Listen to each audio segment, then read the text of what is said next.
huenda ikawa ndani yake ni eneo dogo lina watu wengi, eneo kubwa likawa na watu kidogo. Nafikiri huo ndio uhalisia wa jinsi ambavyo hayo mambo yanafanywa kazi upande ule wa pili. Natumai muda umetupa kisogo kwa hivi sasa ni saa 6 kwa haraka haraka. Joy na Prof, mna yapi ya kusema kwa wananchi wakiwa wanasubiria kwa hamu na gamu? Manake tutaweza kujua baada ya muda usiokuwa mrefu. Wakenya lazima tukumbuke kwamba sisi sote ni ndugu na dada, na tukumbuke kwamba wanasiasa ni kazi wametuomba. Sisi tumeshatoa kauli yetu. Matokeo yatakavyotokea, yule ambaye hakuridhika wacha aende mahakamani, lakini mimi na wewe tusipigane. Lazima tulee watoto wetu na tuendeleze maisha yetu. Kwa hivyo ni kuomba tu kwamba utulivu, amani, na hata kama unasikia ni kama ambaye hukuridhika, nenda tu tafuta kachai kako, tulia, na kesho amka asubuhi nenda kafungue duka lako na uendeleze maisha yako, manake jukumu bado ni lako la kualisha watoto wako. Professor Rashid, unajua kilio cha Wakenya ni amani. Sote tunajua kwamba kwa wale waliopiga kura kama mimi na Joy na wengine, tumefanya jukumu letu. Kwa hiyo lilobaki ni jukumu la IBC kutangaza washindi ni kina nani. Baada ya hapo shughuli zinaendelea. Viongozi tayari watakuwepo. Kwa hiyo tusiwe na wahaka na wasiwasi kuhusiana na viongozi wa ngazi zozote zile. Nafikiri kwa sababu tayari shughuli ishamalizika, tutangaziwe. Baada ya hapo nafikiri uhasama haupo, manake uhasama utahusu nini? Tushafanya kazi yetu, tushatofautiana, tushampigia, tushamaliza. Tutasubiri labda miaka 5 iwapo tungependa kubadilisha kwa namna yoyote ile, manake ndio katiba yetu. Na nafikiri tukienda kwa namna hii, na tumekuwa tukisifu utaratibu huu, tukienda kwa namna hii jinsi ilivyoanza, tumalize vizuri, Kenya itakuwa nzuri zaidi kuliko ilivyokuwa hapo awali. Na bila shaka tunasema pia asante kwa kutizama. Kama ni mtu ambaye unatizama sasa hivi na hukuwa na majukumu ambayo yalikunyima nafasi ya kupiga kura, labda hukuenda tu kupiga kura kwa sababu zako wewe mwenyewe, basi lazima ujiulize maswali mengi, ujiite mkutano na ujiulize ni nini ambacho hukikifanya sawa. Lakini kama ni Mkenya ambaye ulijitokeza, ima ulikuwa mgonjwa na kwenda ukapiga kura, pia shukuru kwa kuweza kutimiza majukumu yao ya kisheria, lakini tulia, usubiri matokeo atakayotolewa, tukubaliane kwa kutokubaliana, alafu tusonge mbele. Lulu, kuna rafiki yetu mmoja ambaye tumekuwa tukizungumza naye katika safari hii ya uchaguzi. Namuona Kabando wa Kabando. Nafikiri yeye ni mfano wa kuigwa kabisa. Sana mfano wa kuigwa, kwamba kuna maisha zaidi ya ndoto tulizonazo, na kama haikukubali leo, kesho itakubali. Na mtazamaji, katika uchaguzi kuna kushinda na kushindwa. Hebu tuangazie wabunge wateule wa mwaka 2022.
Shabiki.com is all about jackpots, live games, casino, virtual games, weekly promotions, bet builder, bet share, and 24/7 customer service.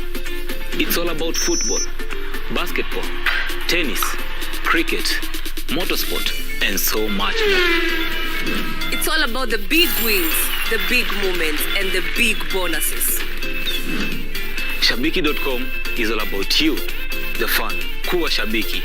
Play now. Strictly not for persons under the age of 18. Betting can be addictive. Shabiki.com is authorized and regulated by the BCLB. License number 416.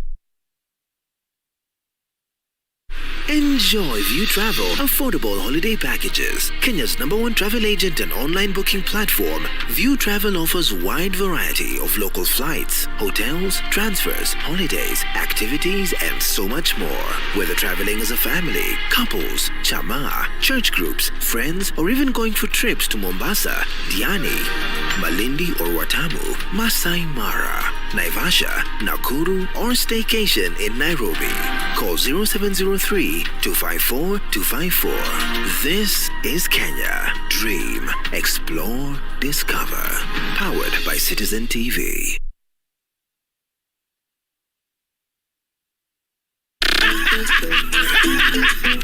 It's the Wild Wild West. Looking for a place where music meets, a place where energy congregates.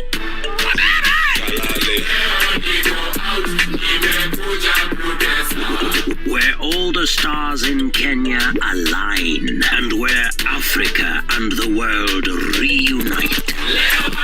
Look no further. 10 over 10 every Friday at 10 p.m. With the wild, wild Willis Raburu, we are the definition of lit. Jaja, you put Jaja.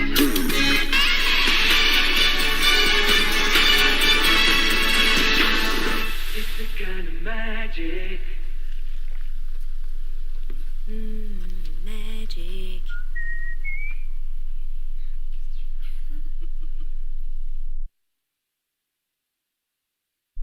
Ee Mungu nguvu yetu, ilete baraka kwetu. Haki iwe ngao na mlinzi, na tukae na undugu, amani na uhuru. Raha tupate na ustawi, tuungane mkono kwa upendo, tuwe jirani wema kwa kusaidiana na kuelewana. Dial *860*412# to get Tuungane Mkono. Follow the 2022 general election live on Viusasa. Get instant results on the go and on any device. Whether it's the president, governor, senator, or any other race, be the first to know. Simply go to Viusasa and tap Elections 2022 tab. Live results straight to your phone with Viusasa. When seconds count, experience makes the difference. The Nairobi Hospital Accident and Emergency Center is situated in close proximity to the laboratory, radiology theaters, labor ward, cardiac catheterization lab, and the critical care units. With a network of labs, you are guaranteed of accurate medical test results. The Nairobi Hospital is a center of renal excellence, providing cutting-edge technology through more than 10 dialysis machines. As a patient, you are certain to get quality medicine at the best possible prices at our fully stocked pharmacies. Yupo Mungu mwenye uwezo, asiyeshindwa jambo lolote. Haleluya. Naitwa William Yilima, mwimbaji wa nyimbo za Injili kutoka nchini Tanzania. Kupata wimbo huu wa Yupo Mungu, kama sikiza tune yako, bonyeza *811*381#. Sikiza na Citizen, nyumbani kwa wasanii wote.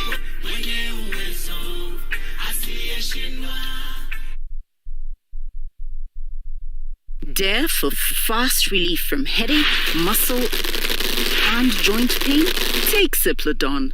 The fizz works to relieve pain faster. Available at Chandarana supermarkets and a pharmacy near you.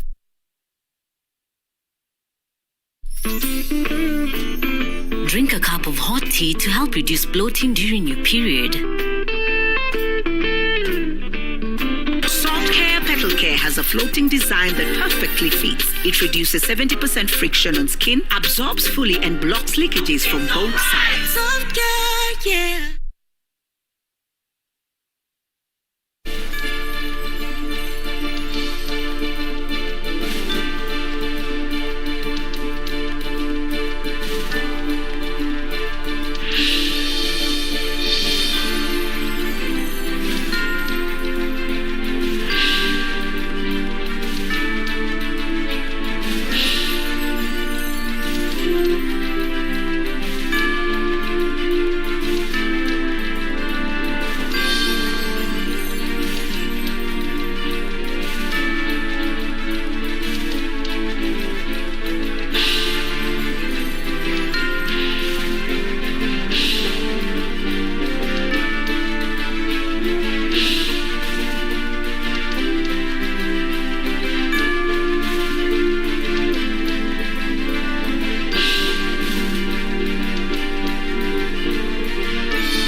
Good afternoon. It's good to see you again on our wall-to-wall coverage of Kenya's Choice 2022. My name is Trevor Ombija.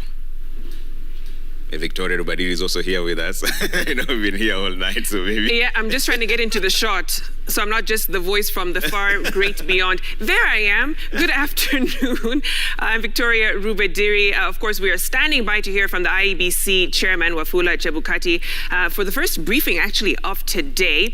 A lot of activity. It's a beehive of activity, at least this afternoon, very different from the last couple of days. So we are anticipating to hear whether they've physically received some of those forms 34A and will be crossing over there once he's ready to address the nation. Yeah, and things are changing pretty fast, Victoria. Remember when we were with you here earlier on, that number was at 31,000. That is the polling stations that we had counted. It's moving so fast. So let me start by setting the pace here before we cross over to the Bomas of Kenya, where IEBC chairperson Wafula Chebukati is about to address the press briefing. So far, they've received 99.84% of the Form 34As from all the tally polling stations, 46,229. Let's hear what Chebukati has to say about this first.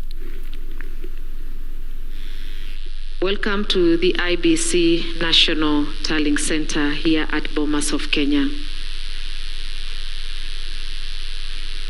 The chairman of IEBC, who is also the National Returning Officer, will be giving the status update.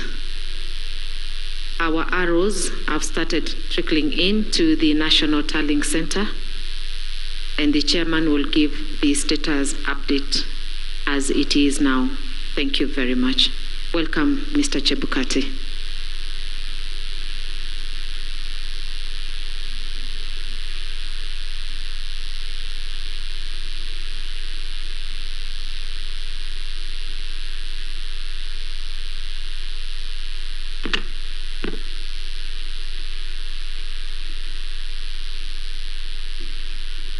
Good morning, ladies and gentlemen.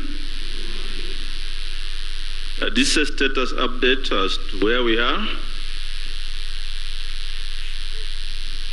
The Commission appreciates Kenyans for the patience they continue to exhibit as it collates and tallies the results. In addition, we are also grateful to the media for the reporting of the general election results, which you have been doing diligently. On that aspect, I wish to state that the Commission signed a memorandum of understanding with the Kenya Media Sector Working Group on the 4th of March 2022, and one of the areas of collaboration was to provide comprehensive and objective coverage of the electoral process, including tallying and transmission of results. In the spirit of transparency, the Commission gave media access to polling stations, tallying centers, and the results portal to report the progress of election results in real time. The original intention was that the various media houses will join hands and have a consortium through Kenya Media Sector Working Group to report on the progress of election results in real time from one source. However, the media houses opted to do it independently, which were decisions beyond the Commission's control.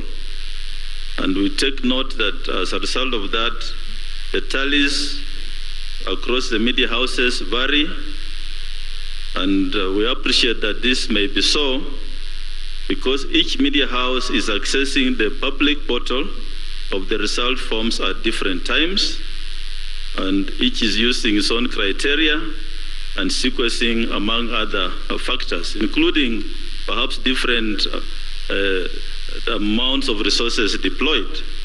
But just want to inform Kenyans that the final announcement and declaration of the presidential result will be done by the National Returning Officer here at Bomas, and what may be happening at the media houses showing various results, we hope at the end of the tallying they'll be harmonized and they'll look similar, because the results are from the same source, the same public portal. So there should be no panic about the differences we are seeing on the media screens, TV screens, because of the approaches the media houses may have taken.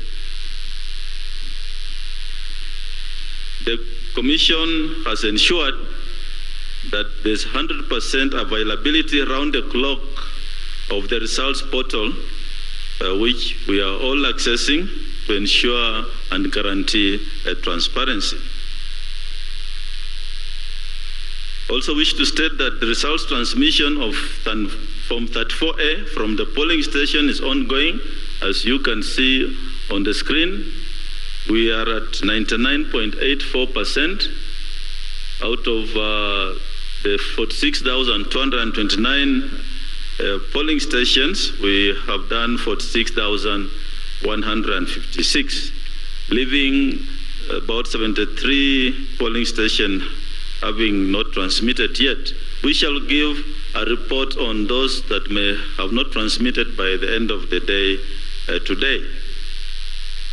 I also want to confirm that results, including those in areas that used manual voter register, that's Makueni in Kibwezi West constituency, where there were 84 polling stations that voted manually, and 154 polling stations in Kakamega, especially Malava constituency, in Kakamega, have all transmitted the Form 34As, except 2 in Malava constituency. What happened here is that voting was done manual, but by the time of counting, the Commission had ensured that the KIMS kits were ready and deployed for transmission. So transmission took place as envisaged in those 2 areas where largely voting was done manually. Collecting and announcement of results in a majority of constituencies is complete, and the returning officers have now started coming to physically deliver the results of Form 34As and 34Bs here at Bomas. And there are teams, as you can see, in the center of the auditorium working on it. And we hope that this exercise will largely take place mainly between today and tomorrow, and we hope to finalize in due course. As I said yesterday, Just to repeat what's going on at the auditorium lobby, verification of transmitted image of results is happening from 34As against from 34Bs. That verification is what's happening there. And then there's also verification of 34Bs against 34As. And there's a team which is collating from 34C. And we shall then be able to populate that on the screen and come up with also percentages of the candidates. And then we shall also be able to know which candidate has scored in terms of the counties to meet the minimum threshold of 25%. And finally, we shall do the declaration of presidential results. In conclusion, I wish to say that the law requires that the Commission undertakes this exercise within 7 days from the presidential election. And as I said earlier, we shall endeavor to conclude this exercise at the earliest possible time. And once again, urge Kenyans for their patience as we undertake this important exercise. So thank you very much. I would like now to introduce the team leader for purposes of this exercise ongoing, Professor Gulie, to come forward and give some guidelines on what's happening on the floor. And then if you have any questions, we can take after that. Thank you.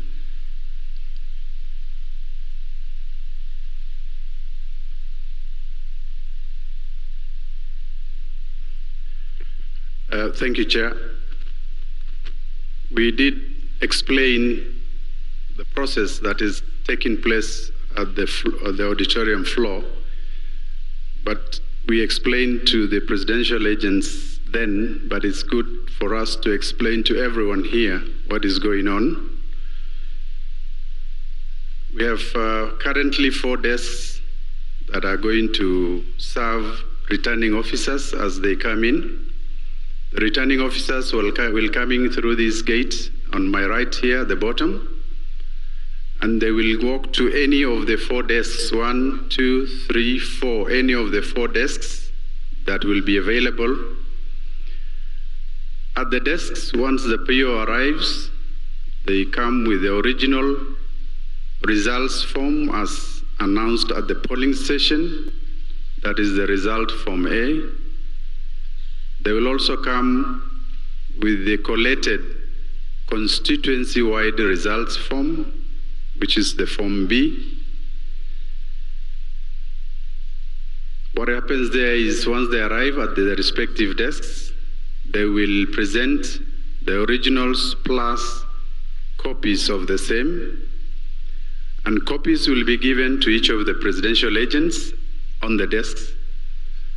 And on that desks, apart from our team that is going to do the work that they are assigned, there are presidential agents, 4 of them on the extreme ends of the table.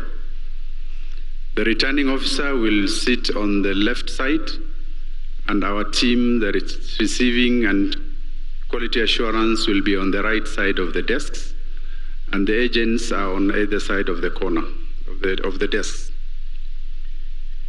Upon presenting the forms, the IEBC team will do the receiving part of the forms, and here they will do preliminary checks.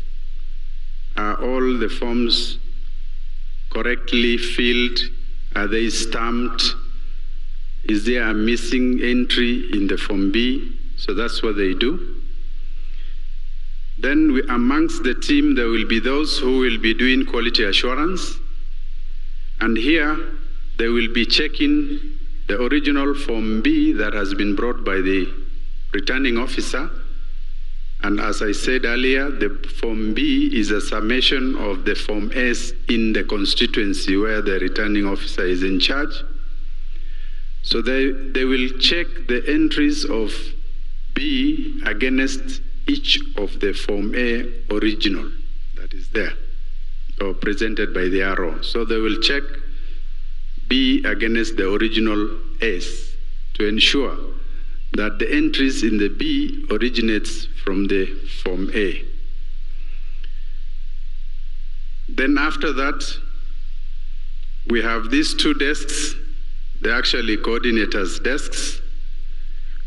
What will happen is that that particular desk, the receiving and the QA desk, will also generate, in the event that there are any disparities between A and the B, they will be capturing those errors. And since as a commission we cannot alter if the error originates from the polling station result form, since we cannot alter, they will generate an error report, which will be presented alongside the certified copies of the originals to the Supreme Court. So that's what that desk is doing, and all the other three desks are replicating that. And while we are at those desks, we ask observers, agents, or anybody not to take any pictures of what is going on the desks. And please respect us. We have given you as much openness as is possible, but respect the privacy of the people who are working there and their faces. We do not want any pictures taken on any of these desks. I hope it is clear to media, observers, and any agent present. We do not want the faces of our officers to be splashed all over the world. The coordination desk is a second check on what the quality assurance the B versus A have done. So it's a second check, and that is what happens there. It also, that desk also does, whereas the four desks are checking the original B versus the original A, that particular desk does a check of original A versus the uploaded image of the form in the web portal. From the polling station, POs are supposed to transmit the image of the form from the polling station, and once it is transmitted, a copy is deposited in a publicly accessible web portal. So what this desk will do is to check whether what has been uploaded in the publicly accessible web portal matches the original Form A which the RO has brought. So this is to ensure that what has been uploaded and is available to the public is the correct image of the original Form A as declared at the polling station. So that is one of the coordinating desks here will do. And so the other desk is administrative, is in charge of the entire process. They will also do a quality overall check to ensure that everything is seamlessly running. And the returning officer, once is done with the quality assurance, actually can present the originals to the presidential returning officer. And we have a safe at the back end where all the originals will be kept under lock and key. So that is what is happening here on the floor. We have given presidential agents an application program link, and so they can use their APIs to download and to come here when they already have the results. If they don't want to use their API access, it is even easier to access it from the public web portal. You can actually download by constituency the PDF copies of all the A's in that particular constituency from the public portal. So we are not coming here, agents, presidential agents should not come here to do a tally here or to counter-check and do entries on their results here. Because if that is to happen, 1 hour will take 3, 4, 5 hours. We don't have that time. So please use your API rights given to you, or you can use the public portal to download forms and do your preliminary checks. All you are coming here is for confirmations once you are given copies of the original A's and B's as they arrive. And this is to expedite the process. So that is what is happening. And we thought we would need to explain that so that we don't make this process too laborious. Thank you very much.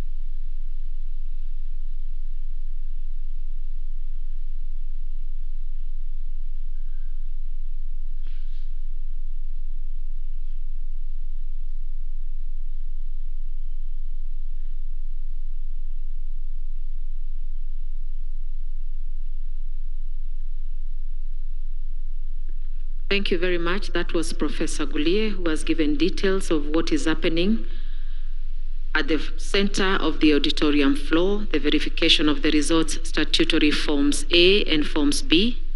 And for those who are watching us from various platforms, we are at the National Tallying Center here at Bomas of Kenya. And the next update from the National Returning Officer, Mr. Wafula Chebukati, will be at 4 o'clock. Thank you.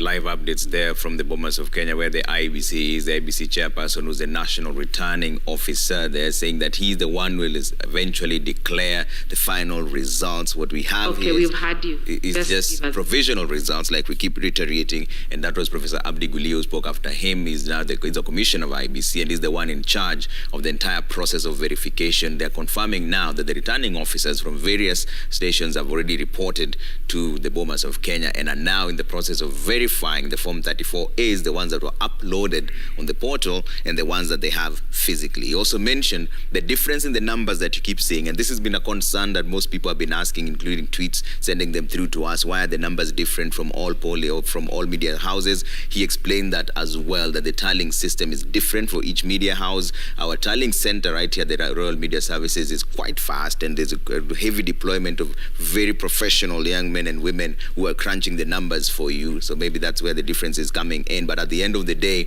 these are provisional results, and they will only be confirmed by the National Returning Officer, Wafula Chebukati, at the Bomas of Kenya. He's also mentioned that Form 34A's result transmission is ongoing right now on the screens, as you have been able to see.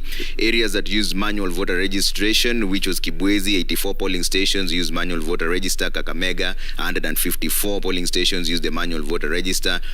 Most of them have already come in, except 2 from Malaba constituency, which have yet to be brought in there. But there's a rider here. Earlier on, he had mentioned that the turnout of the voters was 65.4%, which was 14,164,561 votes cast. But that did not include the guys who were on the manual register part. Now, he has not given the latest number, but 65.4%, maybe a slight variance there when the number comes through. But let me give you an update of what's going on right now in terms of the numbers. He mentioned earlier on that they've received 46,158. That number has since changed on their public portal. This is public portal. You can also log in and see for yourselves, forms.iebc.or.ke. That's where you'll find the 34As. Click on the 34As and you'll see the numbers I'm talking about right now.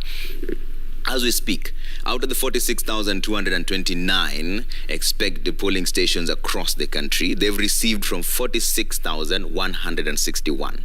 So that means the IEBC is only waiting for 68 Form 34As to be uploaded on the public portal. Now, stay with me on these numbers. out of the 46,161, which the IEBC has already received, the Royal Media Services has already tallied forms from 43,336. All right? That means we only have 2,288 Form 34As to crunch the numbers. It's almost certain that this will happen within this short period because of the changing numbers that's happening, and we'll show you what our figures are at the end of it all. But again, we cannot reiterate this enough. The honors are on Wafula Chebukati as the chairperson of the IEBC and the national returning officer to call the election. All we are doing is just preliminary numbers, okay? Brill. Having said that, this is how the numbers are looking at right now. We've already counted about 13,009,900. So, another mathematics. Stay with me on the maths. So if the turnout was 65.4%, all right? He said that 14,164,561 votes were cast without the manual register. The halfway mark for that would be 7,082,281.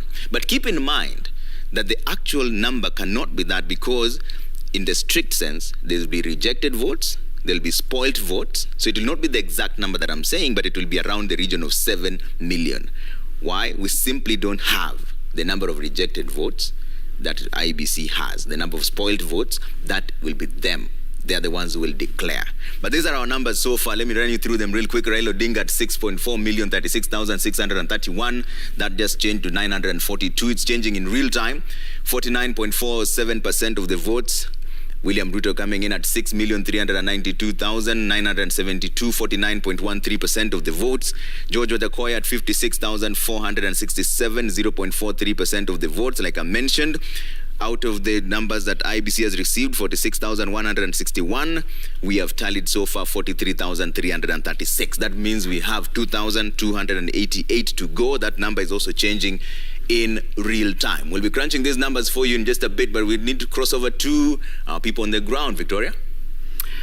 That's right, Trevor. Thanks for putting those numbers together. I think it was important for the IEBC chair to kind of give the mechanics of what's happening on that auditorium floor. Many Kenyans wondering, why is it taking so long? They're waiting for those physical forms 34A that are streaming in slowly.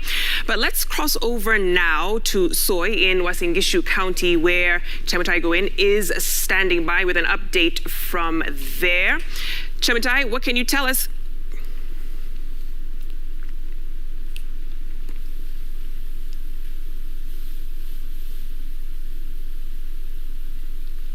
All right, so we'll be crossing over when she's ready for us, Trevor. But I want to kind of hear from the Bomas of Kenya. I hear there is a message coming in from there. Let's cross over now.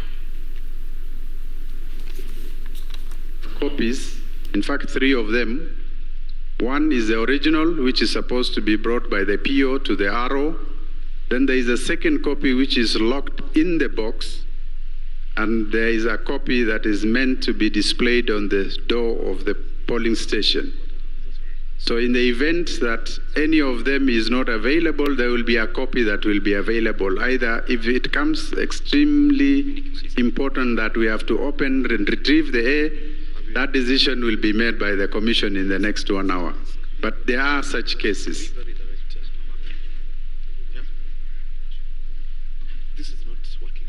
What happens if Form 34A is spoiled? We have only one booklet of Form 34A that is being used, and it is 1 original and 5 copies, and they are self-carbonated. If any entry is wrong, then the PO has to correct and then countersign in the presence of the agents, because there is no other booklet to be filled.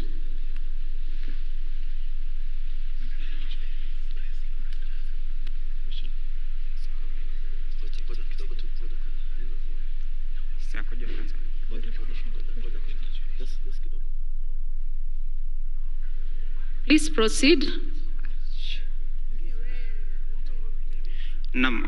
Kwa majina naitwa Emmanuel Kilongi from TV Magharibi, na swali langu ni, kila mwaka wa uchaguzi tumeona kwamba baada ya matokeo kutangazwa vyama vilivyohusika katika uchaguzi huo huwa vinaelekea katika mahakamani. Katika uchaguzi huu kama tume ya IEBC, ni hakikisho lipi ambalo mnamupa mlipa ushuru kwamba uchaguzi utakapokamilika hakuna pesa zaidi atakazotumika kuharamikia kesi mahakamani? Asante. Kuna swali jingine? I'm Collins Omulo from the Daily Nation.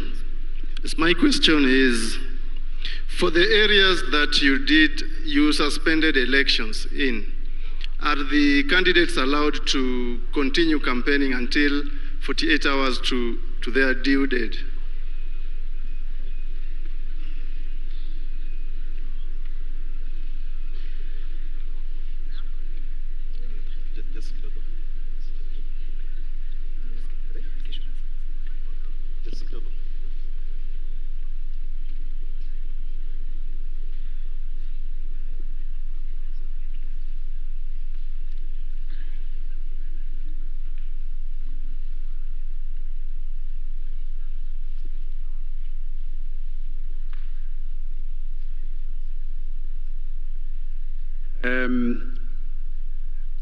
The question on whether an election petition is avoidable or whether the commission can avoid an election petition, the reason we have gone to great length to try and make the entire process as open as possible is precisely to ensure that everybody is satisfied so that there is no need for one to go to court. But as a commission, we cannot guarantee that a Kenyan or any party will go to court because it is their right. And as a country, as a democratic country, with a working constitution and laws, Kenyans can go to court if and when they are aggrieved. And so as a commission, we will prepare ourselves to defend our position in whatever court that we will be taken. And so we cannot give that assurance, but we are trying to be as open and transparent so that everybody can have confidence in the process. And part of that confidence is what is happening on this floor. And by the way, for the first time, we are seeing contestants conceding defeat. For the first time in the history of elections in this country, we have seen contestants conceding defeat at various levels. And this is an indication that each one of them are satisfied with the process. They have done their own tallies and have come to the conclusion that they did not win. And it is our hope that that trend will continue, and it will continue up to the presidential results. As for the question of whether the areas where we suspended the elections campaigns can continue, our view is that campaigns have concluded. This was an eventuality arising from an emergency, and therefore we have not opened up campaign period. So the suspension that has been put in place still applies, because we will do the exercise of the elections immediately after we conclude the current process. Thank you very much.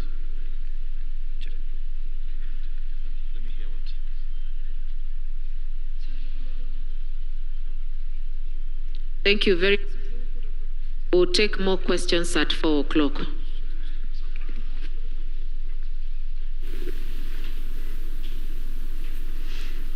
All right, that was Commissioner Gule giving some responses to questions from the floor at the National Tallying Center. We'll be crossing back over there for another status update. Meanwhile, let's cross over now to Uasin Gishu County, where Chemutai Gowin is standing by with the very latest from Soy. What can you tell us, Chemutai?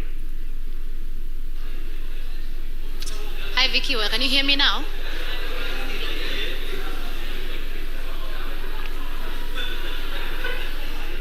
Go ahead, Chemutai. We can hear you loud and clear. Well, thank you very much. We're still in Soy constituency. We thought that we would be at Kapseret constituency tallying center, where they were also set to release or rather declare the results for, of course, two crucial seats, that of president and also that of member of the National Assembly. Of course, besides the other seats which will later be transmitted to the county tallying center. But then we are still here. Quite a rigorous process in, of course, putting together the numbers. Soy constituency has 180 polling stations, and all those ballot boxes that you can see there contain, of course, the ballots that were cast in the respective polling stations in the 7 wards.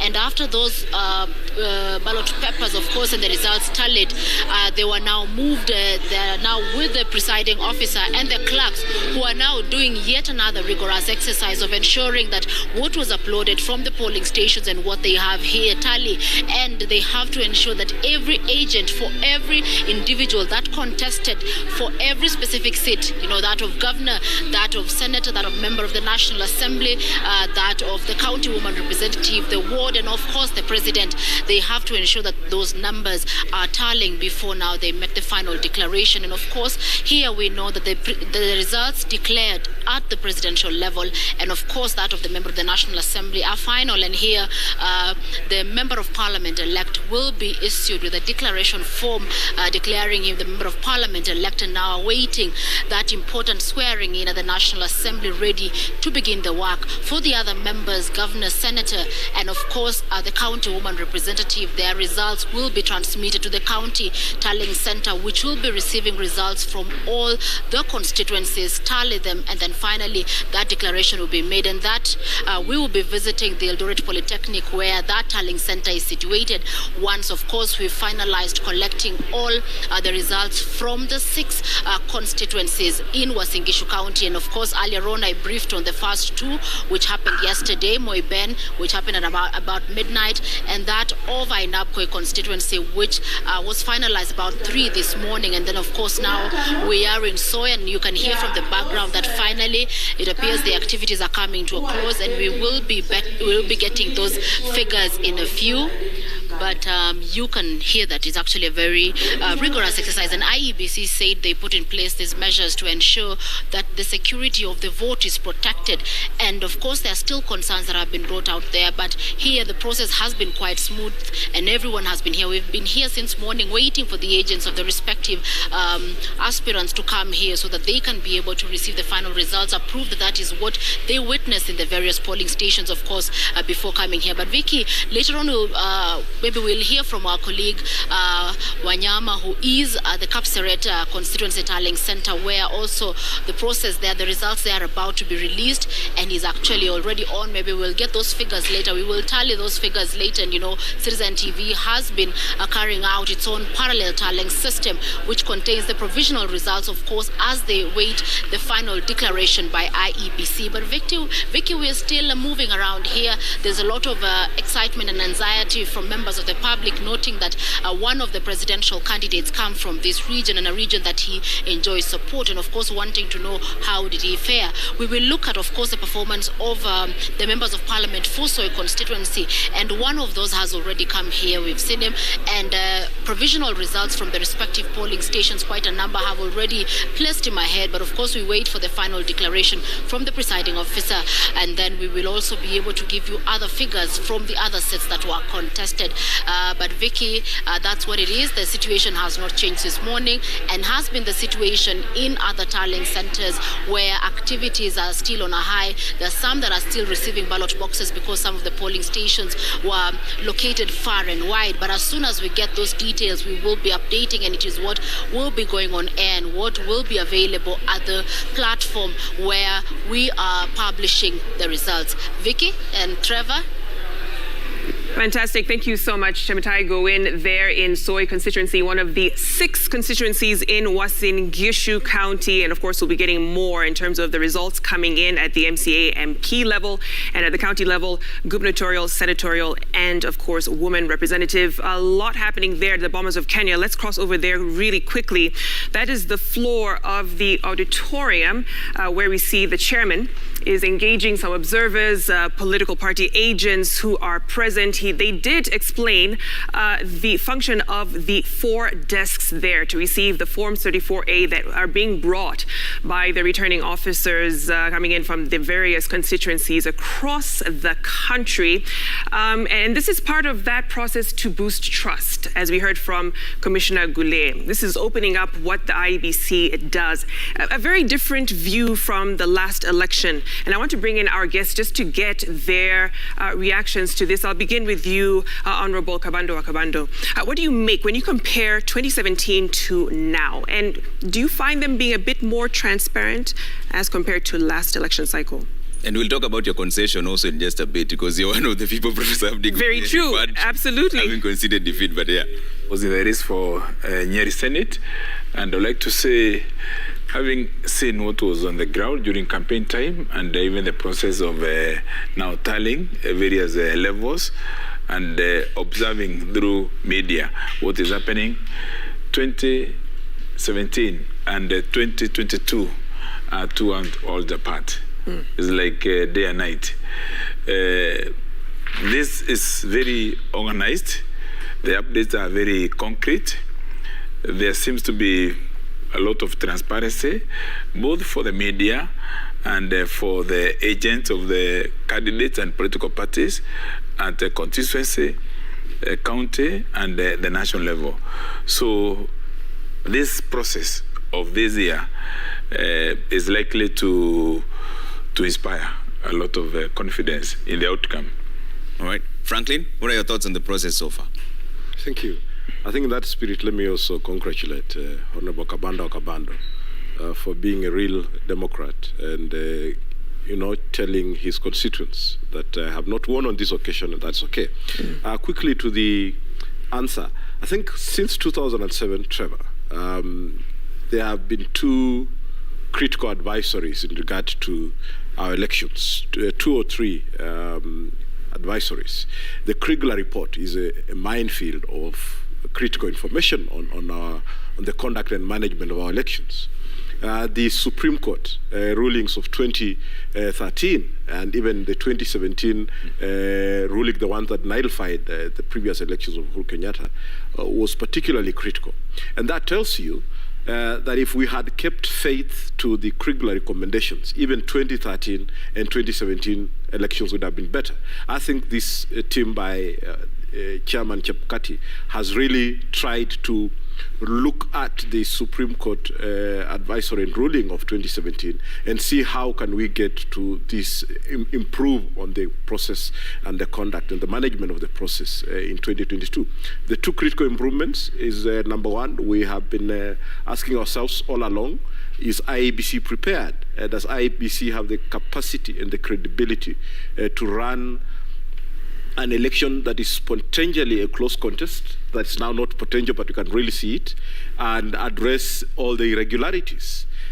Secondly, was about the coordination of the election management institutions. And on both, I think they've been operationally efficient. The effectiveness and the credibility, we're going to look at it when the results are declared finally. But I think in terms of answering the question of the capacity and credibility of IEBC, we are answering that question close to 8-9%, save for the declaration of results. Would other election management institutions be more efficient in terms of coordination? I think we've seen that. People are feeling secure out there. They've been moved from desperation for peace to a confident level that they're out there resuming their normal duties. People are traveling freely, and security operators are responding. We have real and ideal politicians, the real ones like Honorable Kabando Akabando here, aiding the process by coming in and saying, look, I can ascertain that I've lost fairly and this process is good. IEBC, again, really kudos for concrete, concise, complete, coherent and very clear communication that is coming in, and when questions are raised in terms of failed processes here and there, we could see that people are satisfied with the explanations. And I think we should pat ourselves in the back and remain calm, be patient a little more. It's that time for stomach aches and holding your breath. But I think we have attained, someone joked that we will have a Bachelor of Arts in tension with an IT. So let's wait for some time, and Chebukati will come through. No, certainly Right. Kenyans are a apprehensive lot right now as we're waiting for those figures to come in. And the chairman was very safe in not giving an exact timeline in collating those forms 34A and 34B. But 7 days they have. Exactly. They have 7 days, but they said they'll do this as soon as they can. Yes. And also tally that and show you from the Bomas of Kenya. Let's cross over to Nikki Gitonga, who's in Kwale, that's in Matuga constituency. Nikki, good afternoon. What's the latest from where you are? Trevor, kwa sasa niko katika kituo cha kujumlisha matokeo ya eneo hili la Matuga, kaunti ya Kwale. Najua kwamba hiyo jana jioni kulikuwa na yale madai ya wizi wa kura, na baadhi ya maafisa wa IBC waliweza kukamatwa, na hatujajua hadi kufikia sasa iwapo kama walipelekwa kotini, na ndio maana kwamba wagombea watatu wa ugavana wanataka kwamba zoezi la uhesabu wa kura katika eneo hili ama katika eneo bunge hili la Matuga liweze kusimama kwa sababu ya zile tuhuma zilizotokea, na baadhi ya makaratasi ya kupigia kura yakaweza kupatikana, na hata ile mitambo ya Kimskit kuweza kupatikana. Ndio maana niko nao hapa, wanataka kwamba shughuli hii nzima iweze kusitishwa, tukijua kwamba ilikuwa ni karibia vituo 589 ambavyo tayari vilikuwa vimejumlisha matokeo yake Mheshimiwa Mwanyo, matokeo yake 589, na ilikuwa imebaki kama vituo 155 kuweza kujumlisha matokeo. Lakini wapo wagombea wanasema kwamba zoezi zima la upigaji kura katika kaunti ya Kwale halijaenda katika njia iliyo huru na haki, na ndio maana sasa wanataka kwamba zoezi hilo liweze kusitishwa hadi pale mwafaka utakapopatikana. Kwa sasa najiunga na Profesa Ahmadi Boga ambaye anawania kiti cha ugavana kupitia chama cha ODM. Pengine lalama ni gani? Jana tulikuwa hapa usiku tukaona kwamba kunao ambao waliweza kupatikana na makaratasi. Hadi kufikia sasa ni nini hasa ambao mtachukua hatua gani? Sisi tumekuja na kuzungumza na wananchi wetu, kwanza kuwaambia kwamba waweke amani. Pili, kuambia IBC kwamba pana ukora mwingi ambapo tuliuona hapa jana na uzembe, kwa sababu presiding officers wanaachiwa, wanafungua maboksi, wanayaandika, wanahangaika hapa bila control, na security wanaangalia na returning officer wanaangalia.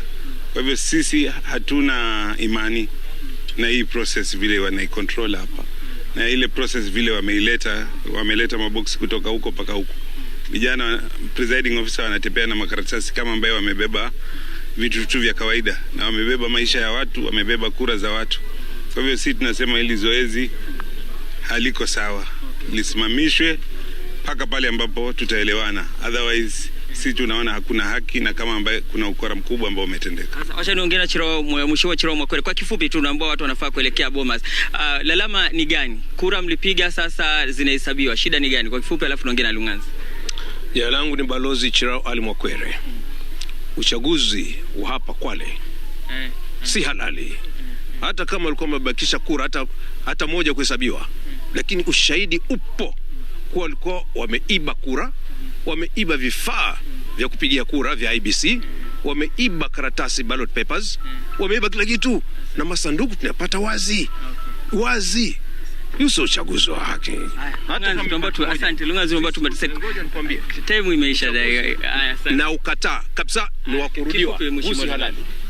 Mimi nami nasema uchaguzi tunaokataa. Vitambulisho vya wapigaji kura vinunuliwa. Magari ya kupeleka materials kwa polling stations kuna kwingine kama Kinango na Matuga yalifika saa 6 mchana na saa 12 wakalazimishwa kufunga. Kwa hivyo muelekea mahakamani ama ni vipi? Lazima tuelekee mahakamani, lakini sasa tunasema si halali na usitishwe. Haya, umesikia ni kauli za wagombea watatu wakuu ambao wanawania ugavana katika kaunti ya Kwale. Wanasema kwamba zoezi zima la uhesabu wa kura na hata ile shughuli nzima upigaji kura haujakuwa huru na haki, na kwamba wanataka IBC kuweza kusitisha zoezi hilo, na iwapo watafanya hivyo basi wataelekea mahakamani. Kwa hivyo tutaendelea kuwa hapa kujua kwamba ni yapi atakayoendelea, na kwamba pengine kufahamisha watazamaji wetu kwamba pia kura za hizi viti za ubunge, ugavana na seneti katika kituo hiki zimeweza kusitishwa. Ni kura tu za rais ambazo zinahesabiwa katika kituo cha kujumlisha matokeo Trevor. Kwa hivyo tuko hapa Ange na tutawajuza watazamaji wetu ni yapi yanayoendelea kwa sasa.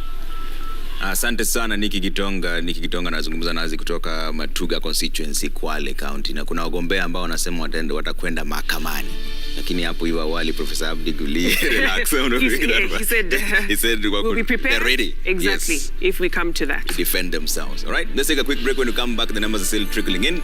We'll focus on that in a bit and also cross over to our reporters on the ground to give you the wall-to-wall coverage of the declarations everywhere, including the concessions. We have one Kabando, former Gweni Member of Parliament, Senate, Nyeri aspirant, who considered defeat.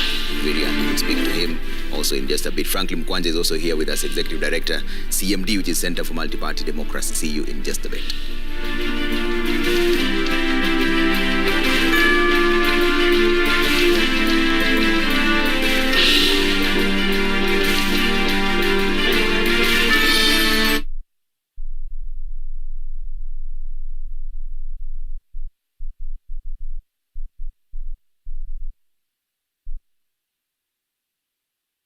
Shabiki Jackpot Mbao wiki hii. Cheza mechi hizi ili ushinde 21,029,102 shillings. Shabiki Jackpot Mbao, the easiest jackpot in Kenya. Strictly not for persons under the age of 18. Betting can be addictive. Play responsibly. Shabiki.com is authorized and regulated by the BCLB. License number 416.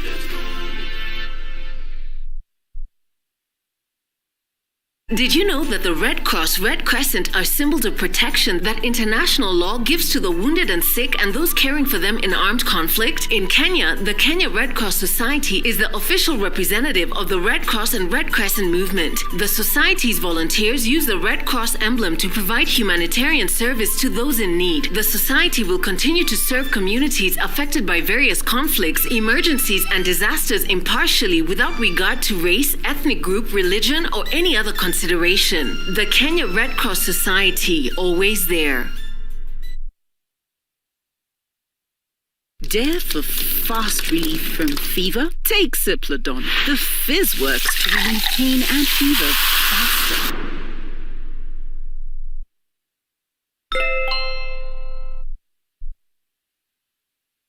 When you are the leader in air and ground ambulance services, 60 years seems but another sunrise.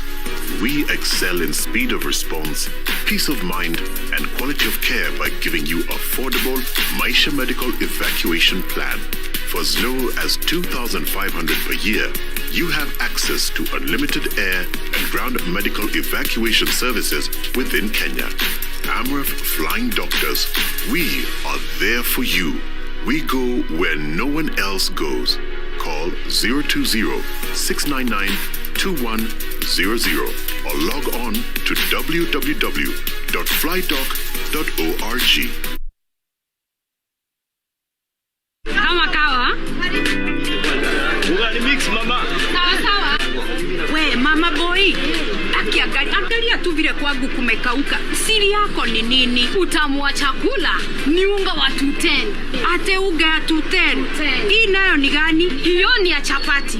Hii nayo hapa ya ugali. Na sasa hii nitanunua wapi? Inapatikana kwa duka zote humu nchini. Haya, naenda kununua saa hii. Asante sana mama boy. Your family's choice for maize meal and home baking flour. Unga wa Tuten.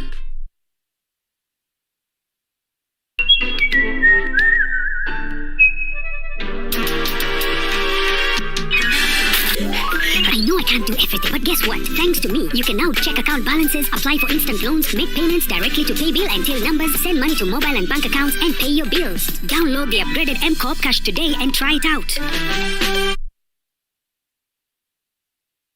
Verify digital motor insurance certificate yako unaweza verify by dialing *352# from your mobile phone. Chagua verify certificate and then enter vehicle registration number na certificate number, ama unaweza download Aki verification app. Fungua app na uchague verification option. Hakikisha date expiry yenye iko kwa message ya verification inaambatana na yenye iko kwa certificate. Ikiwa insurance yako ni invalid ama dates haziambatani, piga ripoti kwa Aki kwa simu 0709640000 au email info@akinsure.com.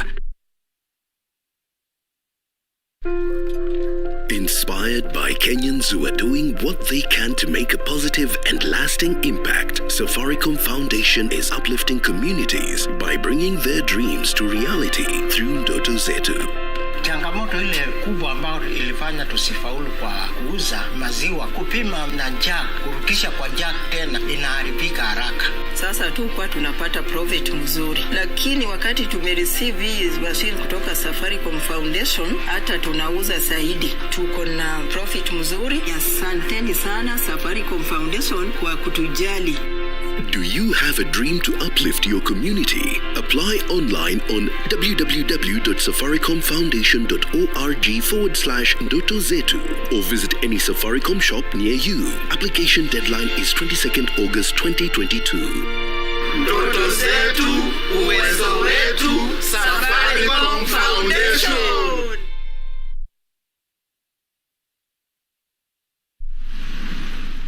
Experience Swiss-based education in the heart of Nairobi. With practical, hands-on skills, we prepare you for the dynamic world of culinary arts and patisserie or international hospitality management. Travel the world and gain global work experience through our international placement network as you shape your career as the next global future leader in hospitality. Welcome to the Boma International Hospitality College. August and September intake ongoing.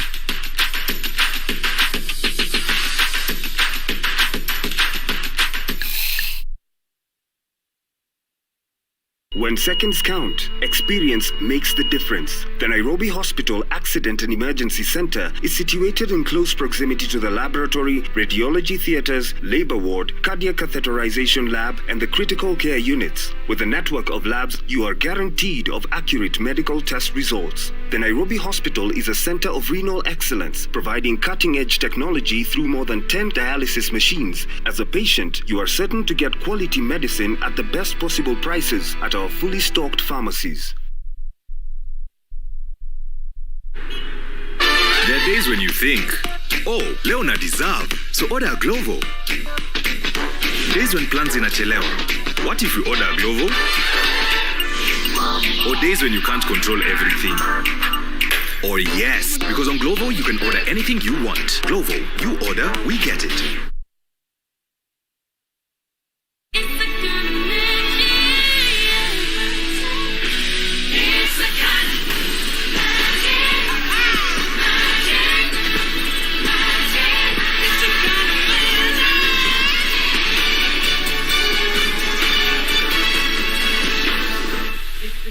Magic.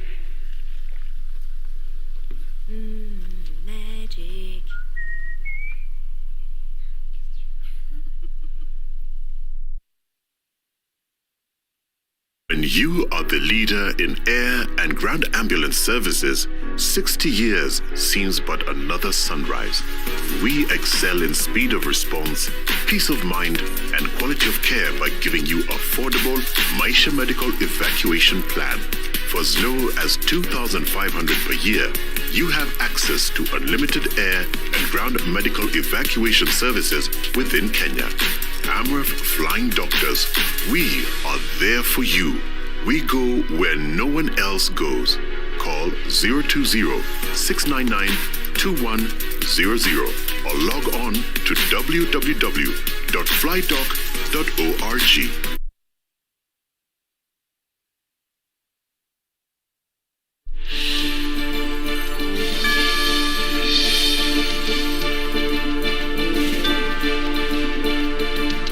welcome back to Kenya's Choice 2022. We continue with our coverage across the country.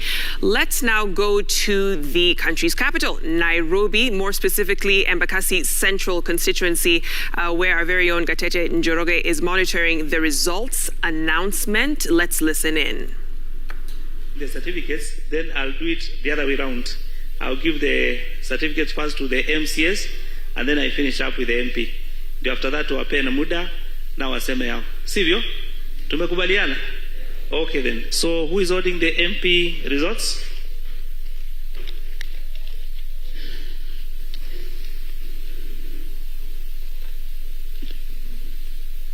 And then I want to believe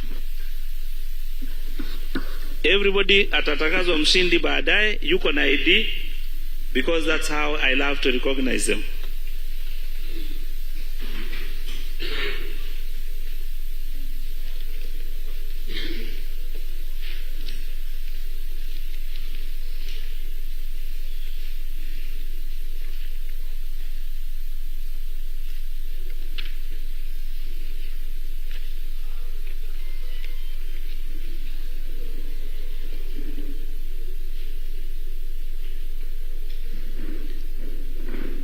So now, here in Embakasi Central, we have 145,000 people who are registered as voters. It's actually 145,892. The people who turned up to vote were 83,252. 83,252. So out of that votes, I'll now read the results the way they were cast in favor of each candidate. We had 8 candidates in the position of MP, and therefore I read the results as cast in favor of each candidate. We have Kanoru Richard Wambugu, he had 438. Number 2, we had Majadong Benjamin Gadhuri, he garnered 48,277. Musungu Collins Kennedy got 275. We have Musyoka Jaris Mulei, he got 852. Mwangi Samuel Nganga got 29,375. Omare Samuel Tai got 375. Omondi Esbon got 2,139. And number 8 was Riogi Jacqueline Mora, she garnered 493. Now, if you look at all those numbers, now we are looking at what seems to be the highest number there. Sinikweli. So I can see the number that I have over here. It is 48,277. 48,277. And that amount is printed against the name of Majadong Benjamin Gadhuri.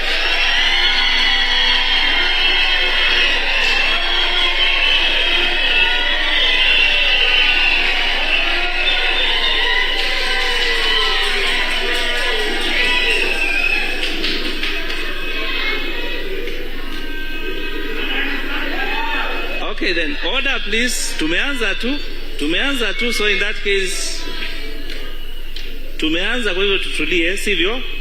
Okay then.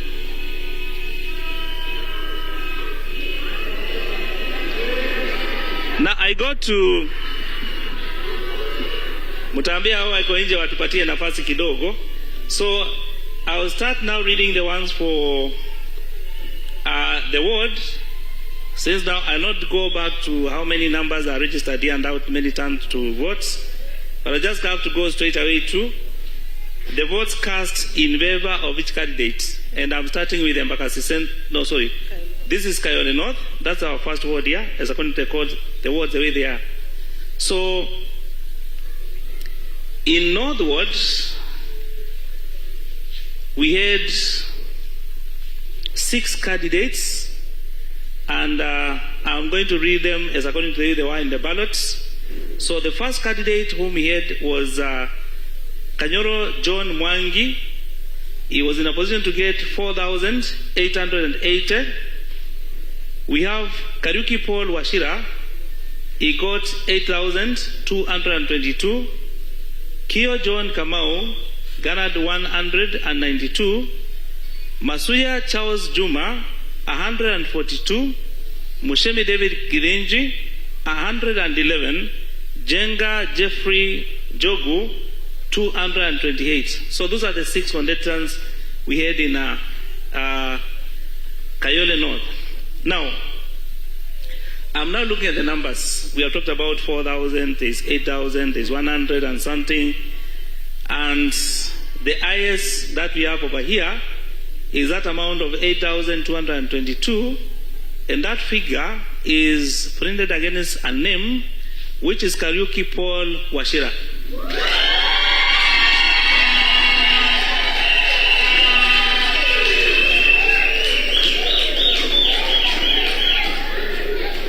I don't need this. And there's the name. So congratulations. Now we move on. The next word.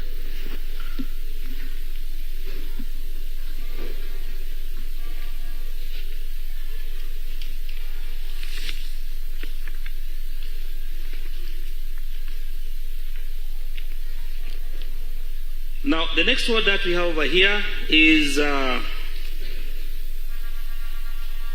Kayole Central. And in Kayole Central, there were 12 candidates. And I'm going to read the results, valid results cast in favor of each candidate.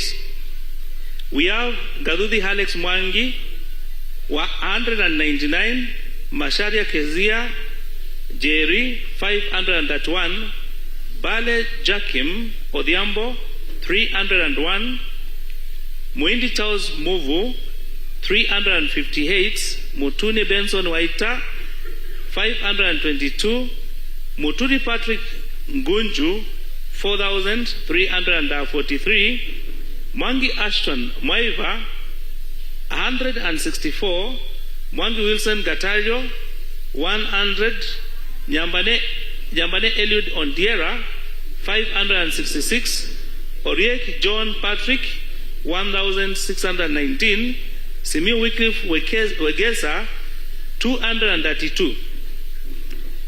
Then we have the Mendu Jeremiah Karani, 6,219. So now, if I look at all these numbers here, I can see there is 4,000, there is 6,000, and therefore 6,000 is the highest, 219. And that name, the figure is printed against a name, that is the Mendu Jeremiah Karani. The Mendu Jeremiah Karani.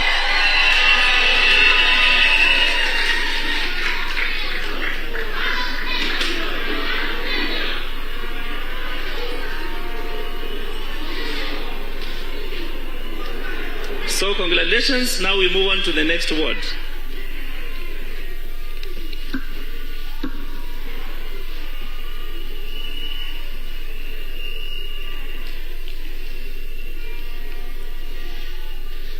Now we go to Kayole South, and in Kayole South we have 10 candidates. Confirm.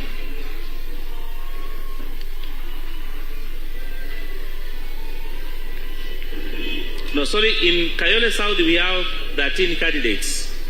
13 candidates. Mwenye mwombokosi mwambie atulie kidogo tumalize kusoma tafadhali. Yes. Okay then. Now we have 13 candidates in this is Kayole South, and the candidates are, I'm going to read the candidates plus the vote cast in favor of each.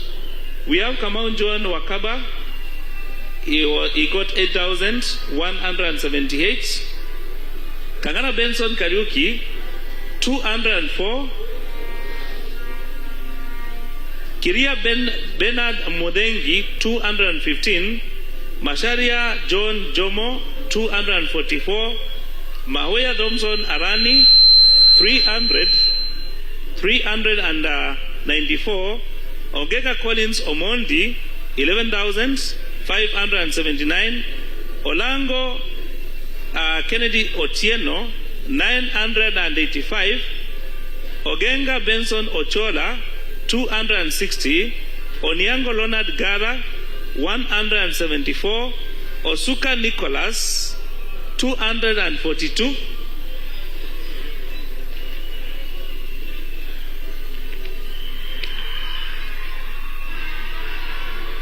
Now then we have Radik Isaac Mango 485, Wamasembiri Joel Simiu 401, Wasike Immaculate Lena 122.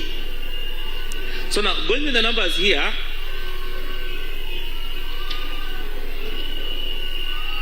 I've seen the highest number that we have read over here is 11,579. 11,579, and that figure is printed against a name which is Ogega Collins Omondi.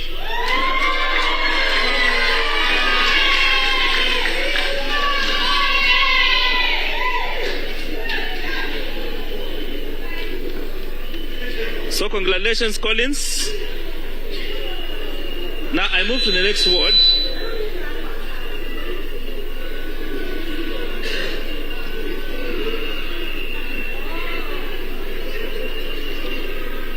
And now the next word that we have is Komarok word. Komarok word. And in Komarok word,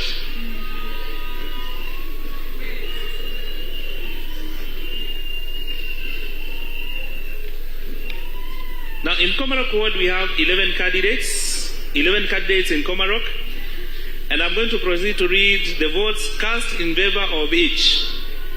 We have Ali Habdi Nasil Hassan 895, Kamutu Samuel Batia Madondo 89, Kinyanjui Michael Thiongo 1549,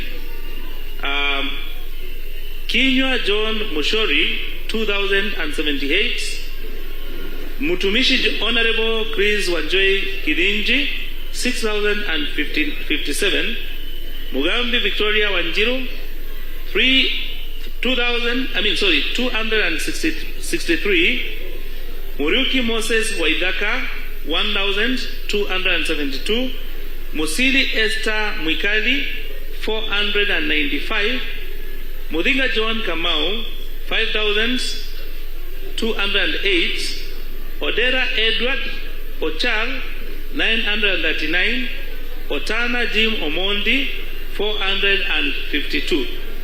So now looking at the numbers here, the highest number that we have here is 6,059, and that 6,059 votes is printed against the name of Mtumishi Honorable Chris Wanjoi.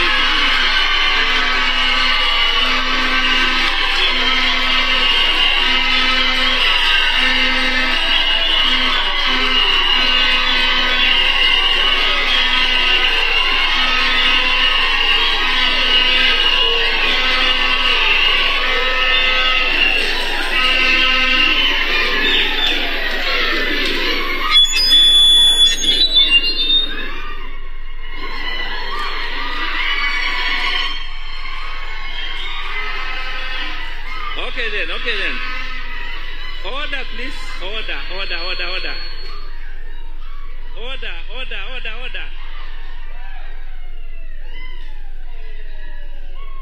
Ni hivyo basi, tupatie muda tumalize na mtumishi akawatumikie, sivyo?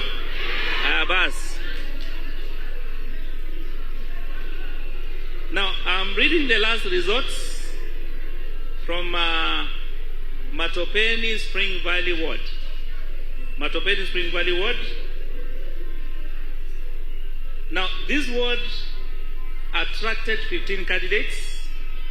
The ward attracted 15 candidates. And I'm going to read votes cast in favor of each candidate. Number one, we have Ngome Mohamed Noon. He garnered 547. Kailu Anton Ikua, 191. Karanja James Korea, 3,524. Kasina Faith Mumbe, 104. Mariga Samuel Matheri, 1,516. Jerry John Mwangi, 70. Juguna Damaris Wanjiku, 217. Juguna Josia Gatune, 229. Nyamai John Chumbu, 50. Nyambura John Moshiri, 84. Ogonyo Charity Acheng, 156. Orenge Tom Migoro, 160. Wairura Zabron Mwangi, 121. Wanderi Joshua Irungu, 267. Then we have Wanjiru Swale Joroge, 2,965. So now when you look at those numbers, the way they have been distributed, there's 2,000, there's 3,000.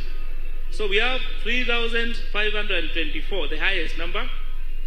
And that number is printed against a name, which is Karanja James Korea.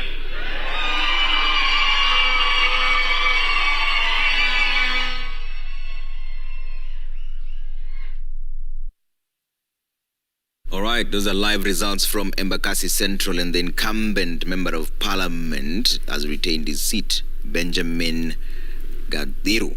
He calls himself Major Donk. Honorable Major Donk, Benjamin Gadiru, with more than 48,277, and also the MCA's positions having been announced there by the returning officer. Let's cross over now to Brenda Wanga in Sabatia, Vihiga County. Brenda, good afternoon. What's the latest from where you are?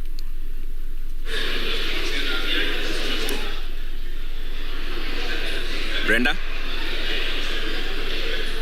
Yeah, indeed, Trevor and Vicky, we're here at Moi Girls Bukoli School in Vihiga County, Sabatia constituency, where the process of tallying the votes for the member of National Assembly, the member of County Assembly, the presidential election vote result, the governor's seat, women rep, and the senator's seat are currently underway. As it stands right now, the returning officer has already declared the next member of parliament for this area, who did clinch the seat with 23,835 votes under the UDA party. Mr. Clemens Sloyer beating Ayodi Lusigi of ANC, who had 10,539 votes. The presidential election result also has been announced here. It will be declared in Nairobi later on in the course of this week, perhaps. But the results coming from this area indicating that Kenya Kwanza's Ruto did get the upper hand here, garnering 22,087 votes. Raila Odinga of Azimio la Umoja coming in second with 19,743 votes, while David Mwaure garnered 126, and George Wajakoya getting 331 votes out of a total of 42,399 votes that were cast in that presidential race, representing 59.8% of the total vote turnout. Now, this larger Vihiga County has a total number of registered voters of 264,684 spread across 5 constituencies. Some of these constituencies are in the process of also doing exactly the same thing that is happening here, that is tallying the votes at the constituency level to have the voters in the various constituencies just know who is going to be their representative in the National Assembly, the next National Assembly. Some of the results already coming from this constituency indicating a good performance by the ANC party. If you look at Hamisi constituency in the MP's race that attracted 12 candidates, the incumbent Charles Gimose running under the ANC party, retaining his seat, garnering 22,621. His closest competitor, Castro Lubanga of ODM, managing 8,241 votes. And Vihiga constituency also, 5 candidates did turn up for the MP's election. The seat going to Ernest Ogesi of ANC, who garnered 13,890 votes, followed by Ken Omusebi of ODM with 10,551 votes, and former MP Yusuf Chanzu, who was also trying to make a comeback, garnering 4,723 votes, vying under the UDA ticket. In Emuhaya constituency, also the results there have been declared for the MP seat. Omboko Milemba, the incumbent, retaining his seat, garnering 27,717 votes under the ANC banner, and the closest competitor in that seat being Asienga Ebole of ODM, who garnered 3,185 votes. At this particular constituency tallying center, we are still waiting to get the results for the race of the governor, the senator, and the women representative. It appeared that the people here were quite a bit anxious to know who would be their ward representatives. So the returning officer says they had to tally and announce and declare the MP and the MCAs before moving to the governor, senate, and women representative seat. So that is how the situation is looking like here. It is also perhaps important to mention that the Sabatia constituency is home to one of the Kenya Kwanza principles, and the ANC party leader Musalia Mudavadi, perhaps the influence he has been able to have in the area, making sure that his party clinches a majority of the member of parliament seats, and also making sure that his presidential candidate at least gets the majority of the votes for the presidential race, at least in this Sabatia constituency. So we will be keeping it here to find out how the races at the county level, the governor's seat, the women representative, and the senator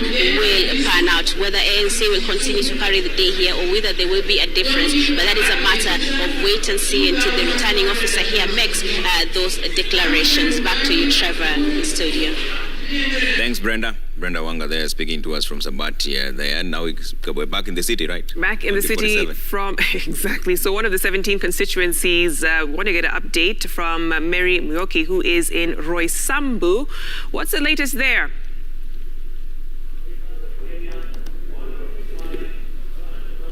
Mary, what's new where you are?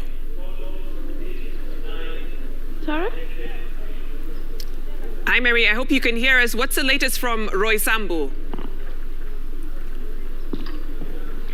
Well, so far, Vicky, they've tallied around 200 out of 230 polling stations. We've spoken to the RO, Bernard Kimani, who's told us that they expect to be done and call it by 3 p.m. latest. But so far, the figures that we have indicate that Augustine Mwafrika is ahead of the pack with 26,300 votes. He's vying on a UDA ticket, and he's followed closely by the incumbent Isaac Ndirango, who's trailing behind with about 23,000, followed by ex-MP Kamau Macharia. He's the ex-MP for Kasarani constituency, who's garnered a very distant 831 votes. So far, what we have from here is that we still have a number of presiding officers who are in line. They're yet to submit their results, and they tell us they've been here since yesterday morning at 5 a.m., but they are hopeful that, and they are positive actually. They said they're positive that the situation, the process is very clear, it's transparent. They do not have any incidences where they fear that there may be any irregularities going on, Vicky. All right, great. Thank you, Mary Mwoki there, giving us the latest in Roysambu constituency. Very, very tight race between Augustine Mwafrika and Isaac Ndirangu, who are currently in the lead. So let's see who takes it at the end of the day. All right, let's go to the nerve center of this entire process, the election. That's in Bomas of Kenya, where the IBC are, and Ayub is there. Ayub Abdikadir is joining us live from there. Ayub, a lot has been going on where you are. What is the summary of what happened, transpired there?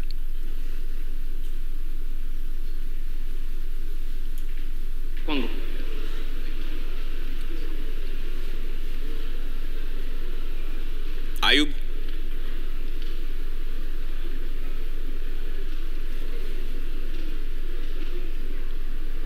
Ayub, what's the latest?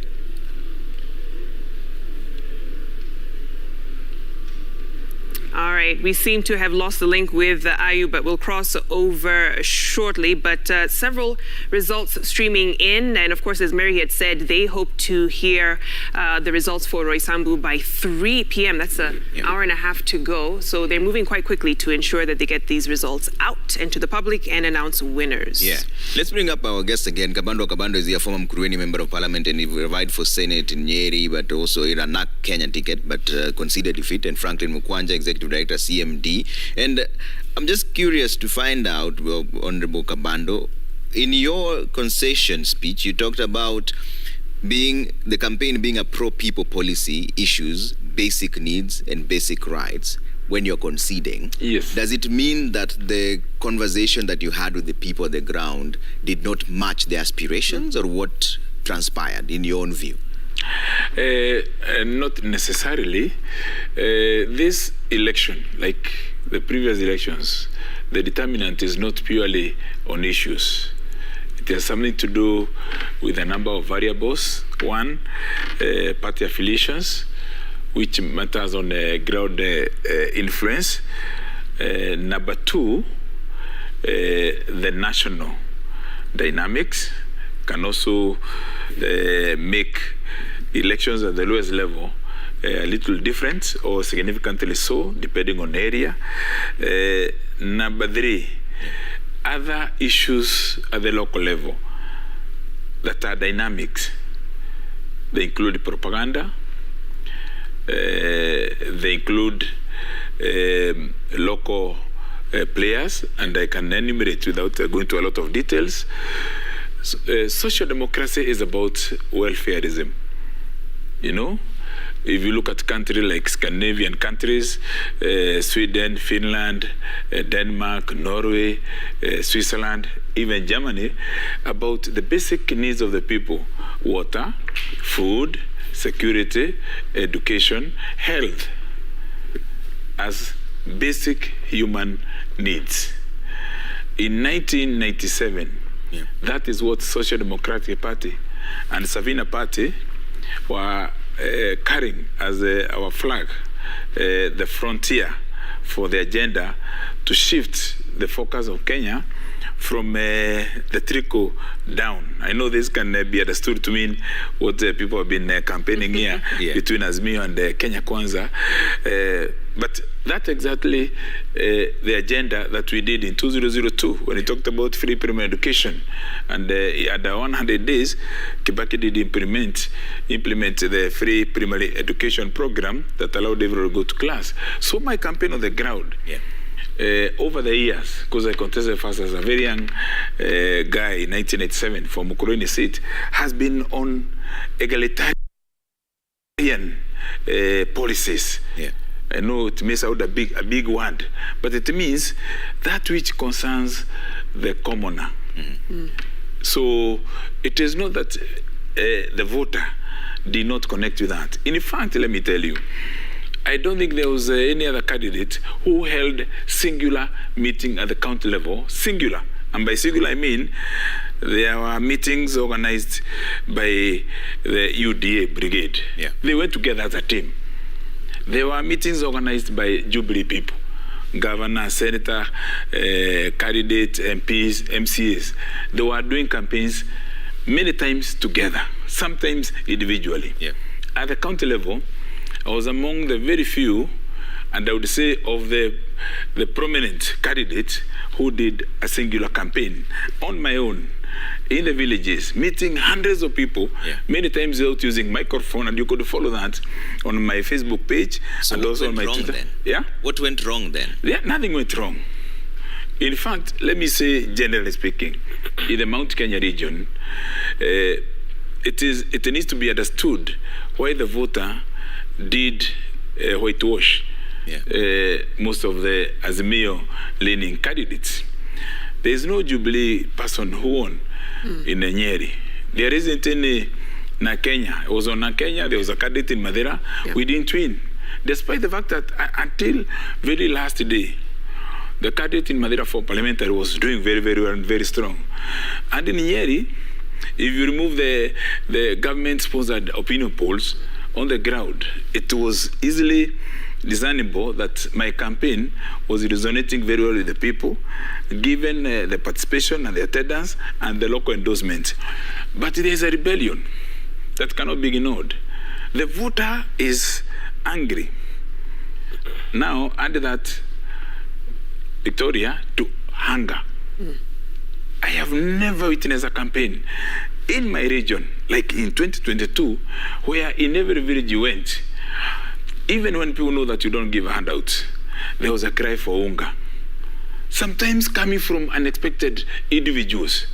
And this is something that is very potent. It is not just about the campaign. It is something that I said in my campaign meetings, that it needs to be addressed very quickly. And whoever wins the presidency, even at a very short time, we don't redress the biting poverty and hunger in the grassroots, this will be a very difficult government to handle at the national level. Yeah. So I would say, there is, I know some people don't want to admit, the voter was rebelling against Uhuru Kenyatta. That's a fact. I know those who are in Azimio, like me, who of course are at the affiliation of ODM, Jubilee, Kenya, and other affiliates, who don't want to tell the king that things are difficult. We have gone through it, and now the voter have said. I said this June last year. I was hosted here by Jeff Koinange. Yeah. Sami Kituko also hosted me in the morning, around the same time I think in May last year. And I said the anger, the restlessness in our region was now getting out of hand completely. The voters were not rejecting individual candidates. If you do a walk in Nyeri town today, or in Karatina town, people will not say we rejected Kabando. It's that we wanted to teach Jubilee and its affiliates a lesson. You cannot say that in Kirinyaga, Mother Karua was rejected. You could speak to people at random, and I'm saying this not out of political bias. Around, if you go to many places, everyone will tell you, Mother Karua is sober, is a gallant, she's a leader of integrity. But when it now came to actual vote, it was Mother with Raila Odinga. Okay, but where is Uhuru Kenyatta? The last days of campaigns, let me risk and then say this, because it is good to speak truth to power.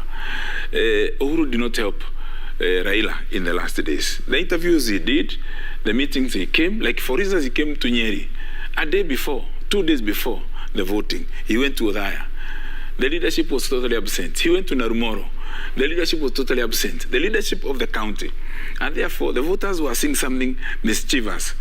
So I know some people want to defend and say, Uhuru had to do what he did. But if, in wisdom of hindsight, Uhuru will sit and look around, he'll see there was a lot of mishandling of issues. So we were expecting Raila to get something between 30 and 35%. Now, when you look, you are saying about 15 to 17%. But that is not to say, of course, that Raila is not going to win. Of course, he has not got that kind of a percentage in the previous elections. So finally, let me say this. To concede defeat is to accept the voters' verdict. I've done that in all the previous elections. I did it in 2017, even during nominations. I was the first in the Republic. In 2002, I did concede defeat. I was the first one in Kenya to do that. And it was announced, I remember, by the late Waero Boro on the radio season, rest in peace. To concede defeat is to accept that whether there is emotion, whether people are voting out of anger, whether people are rebelling, that the verdict largely reflects the will of the people. In the circumstances, there was no way Kabando was going to win the Senate seat in Nyeri when the majority of the voters decided to elect every member of parliament in Nyeri, the governor, the women rep, the senator, and I think 25 out of that members of county assemblies. You cannot logically say that all those elected on UD ticket in Nyeri County and other part of Mount Kenya qualified more than others. It is simply that the resentment and the anger and the rebellion disadvantaged even the most qualified and the most visionary But democracy, you can say, it may be the worst form of government, but except for all the others. So people spoke, people made a choice. Those choices are now mandated. We have to accept them, and we have to congratulate them and support them to deliver. Hopefully, that decision at the county level, at the constituency level, at the ward level, in my prayer, even this 11th hour, will be repudiated at the national level so that that brigade can control the legislatures, but then we control the executive, and very soon the region will resonate with the rationality and logic, and we will be vindicated for standing firm and courageously for those who deserve to lead Kenya. Okay. Franklin, I see you want to respond, but let's cross over to Ayub Nikadir, who's standing by in Bomas, the latest. Ayub, what's the latest from where you are? There's been a lot going on around you. Ayub? And Vicky from our communications center, and we are here at the Bomas of Kenya. And a few minutes ago, the chairperson of the commission, Wafula Chebukati, took to the lectern. And that is the position that many Kenyans would want him to be in relaying the much-needed information to the country. And just coming 48 hours after Kenyans exercised their democratic right to vote and take part in the process organized by the poll commission. And just a summary of the presser that was issued by the chairperson of the commission, and here he came quite clear as to the variation of the results that media stations or media outlets are doing, including ours, and where he said, giving us a background of how this all started on the 4th of March this year with the media sector working group. One of the areas he said was for collaboration between stakeholders, including the media and the Independent Electoral and Boundaries Commission, IEBC. And here he said that the commission takes note of the variation in results that media houses or media organizations are relaying, and he attributed that to two major issues, which he said, number one, were probably each media house is accessing the public portal as provided by the commission of the results forms at different time, and that may be as a result of the variation that's witnessed. And also the second issue that he pointed out was probably each is using, media houses in this case, its own criteria and the sequencing, among others, and the deployment of personnel, which he said maybe is as a result or the contributing factor to the differences in terms of results that media outlets across the country are relaying. And he said this is as a matter of transparency for the media, which is a key stakeholder, he said, to access the portal, download the forms, tally the results. But he underscored that the rights and the responsibilities are a preserve of the Independent Electoral and Boundaries Commission and the returning officer for the presidential election of Wafula Chebukati to declare the presidential results. Those were just some clarity and talking to the Kenyan people as to the differences in terms of the results that media houses are relaying. He also pointed out that in the counties of Makueni and in Kakamega, may I begin in Makueni County, in Kibwezi West constituency to be specific, he said for the 84 polling stations in the county that use the manual voter register, all the Form 34As have been relayed and have been uploaded in the portal by the returning officer. In the county of Kakamega, he said the constituencies of Malava, Matungu, Mumias West and Mumias East had used the manual voter register and were electronically transmitted through the KIMS kit, except for Malava constituency, where only 2 polling stations are yet to transmit Form 34S here at the Bomas of Kenya. And basically, he also provided emphasis and gave chance to Professor Abdi Yakub Gulia, who is a commissioner with the poll body, to provide emphasis and explain as to what's happening just behind me here at the auditorium, the center circle, where the IEBC staff and agents of respective presidential candidates, the 4 cleared by the poll body, have congregated to authenticate, verify the results as presented by the returning officers, the physical Form 34As, and compare the same with the Form 34As that were electronically transmitted to the IEBC portal. And the emphasis he provided thereof, of the tables that are provided here, the returning officer comes with the physical Form 34A. The 4 presidential candidates agents are seated, and also in their company are IBC staff, where they verify and counter-check whether the results in Form 34A physical and the result in Form 34A electronically transmitted are the same. Thereafter, a security check quality assurance is done.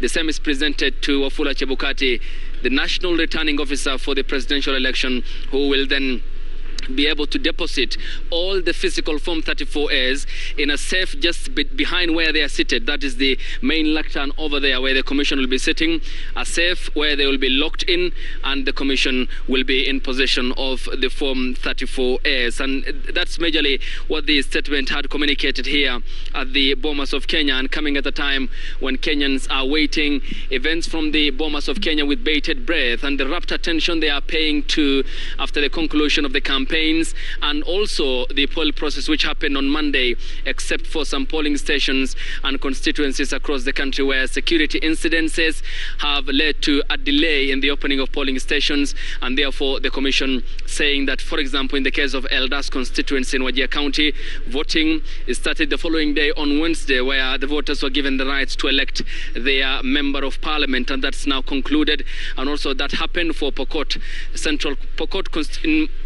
County constituency in Turkana County, Turkana Central constituency to be specific, where the poll agency said that the poll process and the election opened late, therefore time was extended, and for the Kenyan people to exercise in that constituency their rights to vote. The postponement of the elections, and this is slated for someday on the 23rd of August in 2 weeks' time. That was when the commission issued a press include the counties of Kakamega and Mombasa, the constituencies of Kachiliba.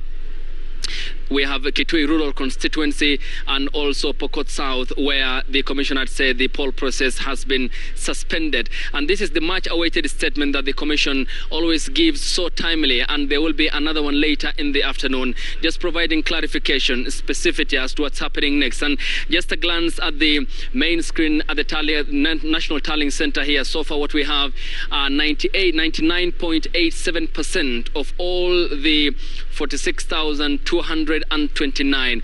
What that then means is that 46,167 of electronically transmitted Form 34As have landed in the online portal, and the remaining therefore number will be accounting for the 100% that's required here at the National Tallying Center, where the collation begins the counter-checking, the authentication, and the agents who will be seated to be a witness to that process, and the observers who are also here, and the IEBC, which will thereafter, through the National Returning Officer for the presidential election, will declare the next president of the Republic of Kenya. Earlier on, we had the observation group from across the world, including the East African Community, the Intergovernmental Authority on Development, IGAD, which Kenya is a member of, the European Union, the African Union, who had issued a presser, and the statement read by former Tanzanian President Jakaya Kikwete, who had recommended some measures which they say the IEBC needs to adopt going forward to better the electoral process, and also the clarion call they had towards the young people in the country as to taking the destiny of the nation going forward in the deepening and the emboldening of the democratic credentials the country bears among the community of nations. Therefore, it isn't only a domestic concern for Kenyans. This is an election, a poll process that the international community, which Kenya is a member of, is watching with close attention as to the outcome, and the poll process which they said so far so good, and a comprehensive report therefore will be handed over to the commission according to the observation mission and the South African Community, to be clear, later after the election, in that presser which was issued by the former Tanzanian President Jakaya Kikwete. Later, when the commissioners and the chairperson will be here, we'll be able to tell our viewers what will happen next and the brief they have for the country, and break down in details for the Kenyan people who are watching this for an understanding and to be aware of what's happening and going forward, because time is lapsing for the 7-day constitutionally given to the poll commission to declare the presidential outcome. That's so far what's happening here. Trevor and Vicky, back to you in studio. Thanks, Abdi. Ayub Abdi Kadir there, giving us a comprehensive analysis of what's going on in Bomas, and we'll cross over to you again to find out what's happening there. Let's cross over now to Matuga constituency, that's in Kwale, where Nikki Gitonga is standing by. Nikki, kuna nini huko? Tunasikia kwamba kuna vurugu kidogo. Umezuka hali ya mshike hasa katika lile jumba la kujumlisha matokeo, ambapo tayari wale wagombea walikuwa wamefika hapa, wale wagombea wakuu wa kiti cha ugavana ambao walikuwa wanaongozwa na mgombea ugavana wa ODM Profesa Ahmadi Boga, Ali Chirao Mwakwere wa Wiper na mgombea wa PA ambaye anaitwa Chai Lunganzi, na watu wote wameweza kufukuzwa baada ya wagombea hao kutaka msimamizi wa uchaguzi kuweza kusimamisha zoezi la uhesabu wa kura, wakisema kwamba zoezi hilo halijafanyika katika njia iliyo huru na haki. Na kama unavyoona kwenye picha zetu ni kwamba tayari wagombea hao watatu pamoja na wafuasi wao wameweza kuondolewa ndani ya chumba ambako matokeo ya jumla yanajumlishwa, na wanasindikizwa tu na wale maafisa wa usalama ili kutoka ndo angalau ile zoezi la kujumlisha matokeo yote katika eneo bunge hili la Matuga liweze kuendelea. Na kama vile nilikuwa nimeweza kujulisha watazamaji wetu ni kwamba tayari ulikuwa IBC imejumlisha matokeo ya vituo 113, na ndio maana basi wale wagombea wakasema kwamba zoezi zima halijakuwa huru na haki kwa sababu ya hiyo jana ambapo kulitokea makaratasi ambayo kwa kulingana nao yalikuwa yamejazwa wagombea fulani, na kwamba huenda hali hiyo ikawa ingewanyima ushindi. Lakini baada ya mshike huo ilibidi kwamba askari jeshi kuweza kuingia katika jumba hilo na kuweza kuwafurusha, na hivi unavyoona wanaondolewa katika eneo hili la Matuga, na basi zoezi hilo kuweza kuendelea. Na wakazi walikuwa wapiga kura wagombea ambao ni Chirao Mwakwere, kuna Chai Lunganzi na Profesa Ahmadi Boga ambao wanaania viti mbalimbali, wamesema zoezi hili kwa jumla la ujumlishaji wa kura katika kaunti ya Kwale halijakuwa huru na haki, na ndio maana wanasema kwamba wanataka IBC kusitisha zoezi hilo. Na wakati walikuwa tuko hapo ndani walijaribu tu kuzuia IBC kutangaza matokeo, na ndio maana basi askari wakaingilia kati, na sasa nadhani kwamba wameondolewa. Na kuna pia chief agent hapa wa mgombea wa ugavana Profesa Ahmadi Boga, yeye ndio mwenyekiti wa chama cha ODM. Naona mmeondolewa huko ndani, lazima. Mbona mnalalamika? Shida ni nini hasa? Sisi tunalalamika kwa sababu ya hakuna haki. Haki hakuna. Uchaguzi huu ulianza kuwa rigged kutoka juzi kwenye vituo, na sisi tukalalamika kwa IBC. Na jana tulipoona kwamba hali ikawa sasa badala ya yale yote yaliyotokea, lakini pia kuna ballot papers, kuna ile kiti na kadhalika, zote hizo zimetolewa na watu walikuwa wanabadilisha matokeo. Na mbona mtaki matokeo yatangazwe pengine? Kwa sababu si matokeo ya kweli. Hiyo tu. Hatutaki matokeo yatangazwe kwa sababu si matokeo ya kweli, ni matokeo haramu. Mtaelekea mahakamani? Hiyo ni wazi. Lakini kwa sasa tunataka maagent wetu wote watoke kwa sababu asante, umesikia simama kwa sisi na sisi tumefukuzwa pale. Asante. Umesikia watu wamechemka hapa. Ni hali ya mshike. Wacha tuelekee hapa mbele. Tayari naona kuna briefing hapo kidogo. Niweze kuzungumza. Kuna mgombea wa useneta. Wewe pia unalalamika kwamba matokeo hayajakuwa pia. Kuna umekuwa na uwizi mwingi wa kura, na sasa tumefukuzwa nje wagombea wote. Wacha waendelee wenyewe, tunataka maagent wote hata wetu watoke ili wakabaki wekeo watangaze vile wanataka wenyewe. Lakini tutaelekea mahakamani tuhakikishe kwamba tumepata haki yetu. Okay. Na pengine wale wagombea wanasema kwamba pole Lawrence, wagombea ambao wanagombea viti mbalimbali wanasema kwamba hasa hawakubaliani na matokeo kwa sababu ulingana nao kwamba huenda matokeo yao yameweza kuitalifiwa, na vile ilikuwa nimeweza kujuza watazamaji wetu ilikuwa ni vituo 589 ambavyo tayari ilikuwa vishahesabu matokeo yake, na ilikuwa vimesalia kama vituo 155 kati ya vituo zote 748. Wanasema kwamba zoezi liweze kusitishwa ili basi mwafaka uweze kupatikana, na kama halitasitishwa kutangaza matokeo wataelekea mahakamani. Kwa hivyo ni hali ilivyo kwa sasa, na maafisa usalama wamejaa kila mahali kuhakikisha kwamba basi hali ya kutangaza matokeo inaendelea. Tunavyoongea ndani matokeo yanatangazwa, wagombea wamefurushwa wote huko nje. Trevor.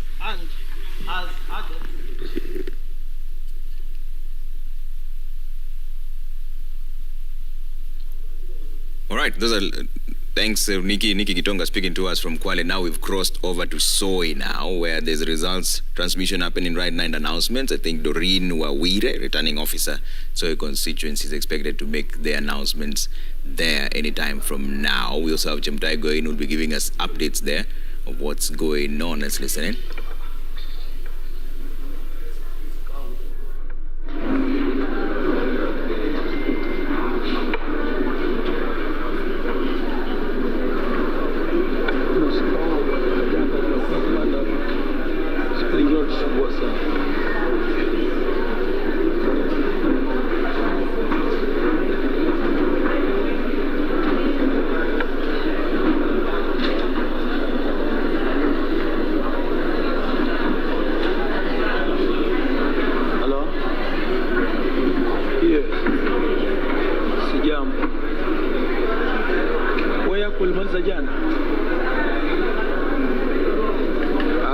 tunaendelea sasa hivi, tumetangaza ya MP, tunataka kuingia ma MCA. Yeah, live events they're happening in Uasin Gishu and in Kwale as well. We'll show you what's going on there. You can see on the left where there's a police presence there in Kwale. There's been a bit of fracas there where they did not want the results announced because they claim some of the polling stations opened late and did not compensate for the time that the delays were there. So they do not want those results to be announced. But like Nikki Gitonga mentioned, they're being announced right now as we speak inside the tallying center. As soon as we have them, we'll cross over there in just a bit. On your right, there's Uasin Gishu. You know, it depends on where you're watching your TV from. I was wondering where you're getting the left and right from, but... Is it on your left or on your right? So you can see Kwale and Uasin Gishu. That's the bottom line. That's Uasin Gishu now. We'll show you what's going on there. But let's bring in now Franklin Mkwanja back on this. Kabando mentioned something about voter rebellion and anger. Is that what we saw when it comes to the turnout? Because there was a concern that this is the lowest turnout in the last 3 elections. Yeah, slightly true, depending on how you look at it. Perhaps from some regions you can see, like I was conversing with Honorable Kabando here and says in constituents of Mkuruweni only 42%. So that's quite low. But going into the election, Trevor, the other question that lingered on the minds of the stakeholders and all the interested parties was how will the country's prevailing economic situation affect voter turnout and voter behavior. You can see that probably the economic situation that has been quite difficult for many interfered with their plans to travel and be able to, they had to balance looking for the next bread or committing several hours to participate in the civic and democratic duty of voting.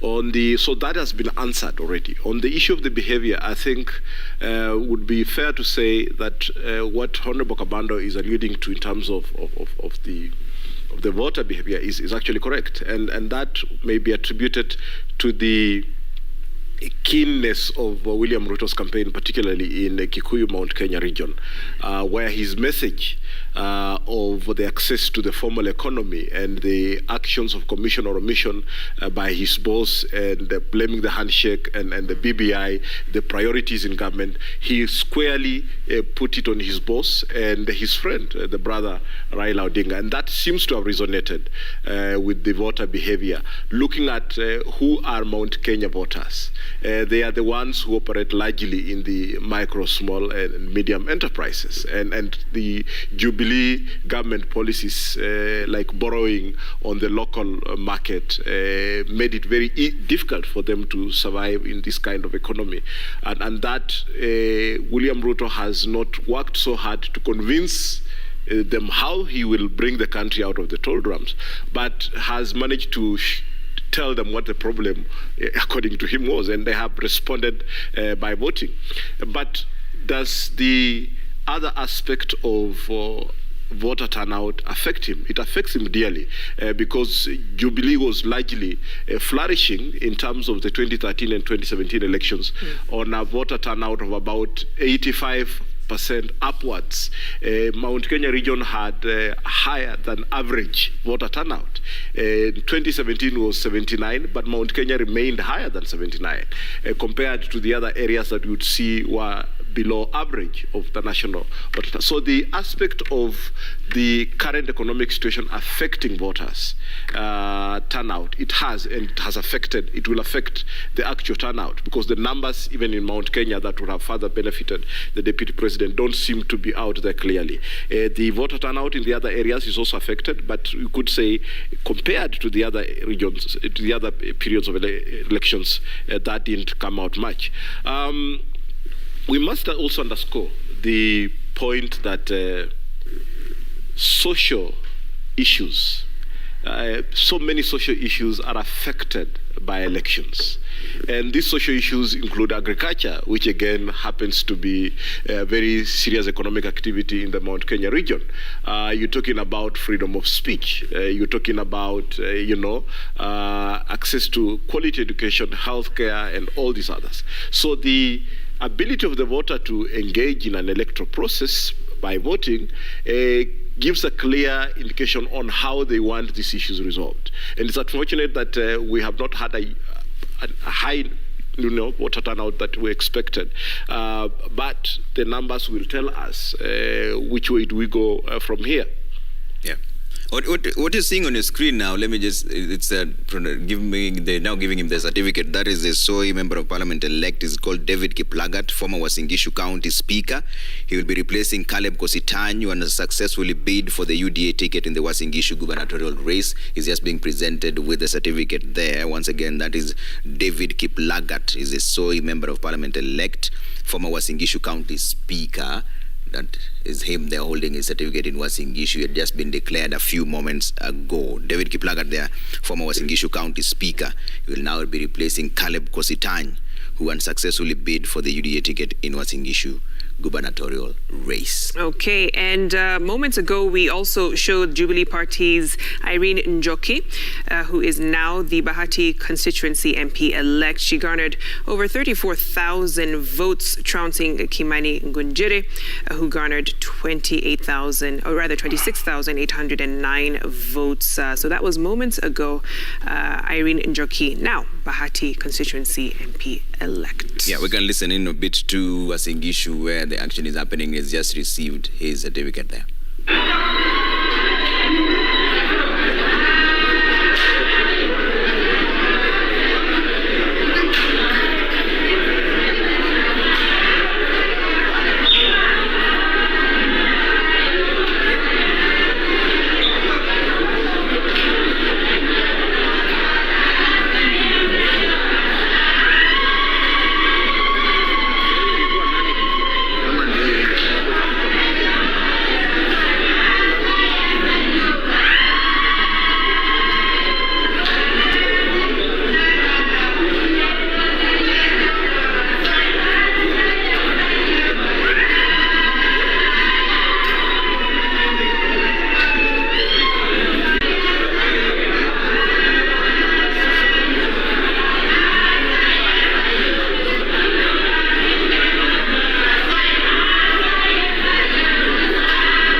It is 4 minutes past 2 p.m. and of course we've been announcing several announcements or results from various constituencies across the country. We'll keep that going as promised. This is wall-to-wall coverage on Kenya's Choice 2022. Let's take a short break. We'll be back with much more.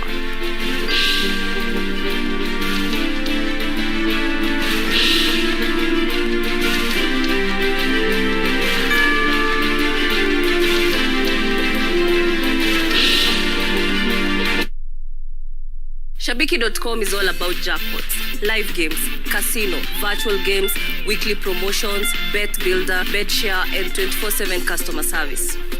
It's all about football, basketball, tennis, cricket, motorsport, and so much more. It's all about the big wins, the big moments, and the big bonuses.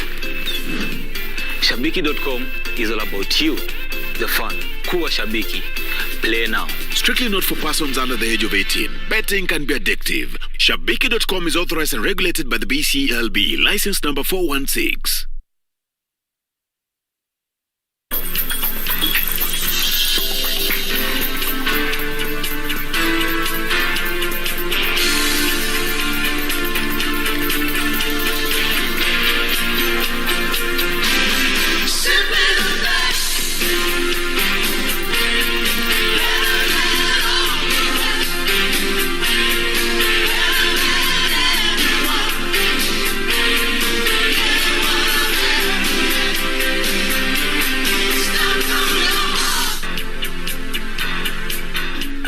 Finish this meal. Okay, I'll have one.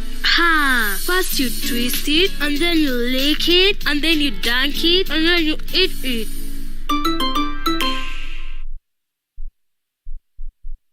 This election, Citizen Digital has you covered. Catch all minute-by-minute updates right on your phone. Download the Citizen Digital app, click on the Elections 2022 tab, and choose the option you want to follow. Presidential, Governor, Senator, Women Rep, and MP. Keep up with the latest in numbers, figures, and updates, fresh from the ground to your phone. As Kenya makes its choice this 2022, sit back and keep it Citizen Digital. Yes, number one, I'm Citizen Digital.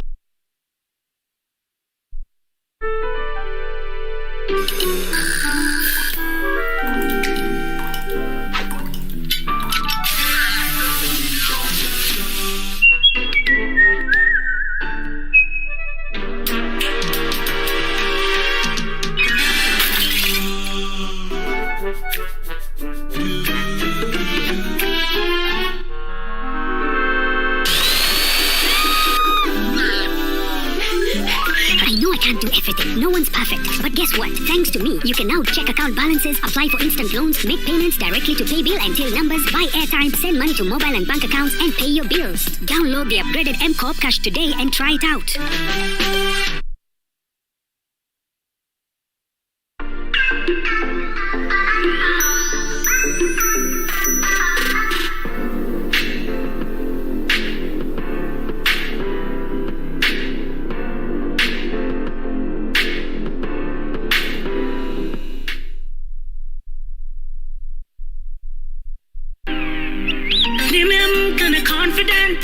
No worries, no leakages. Go concentrate the impossible.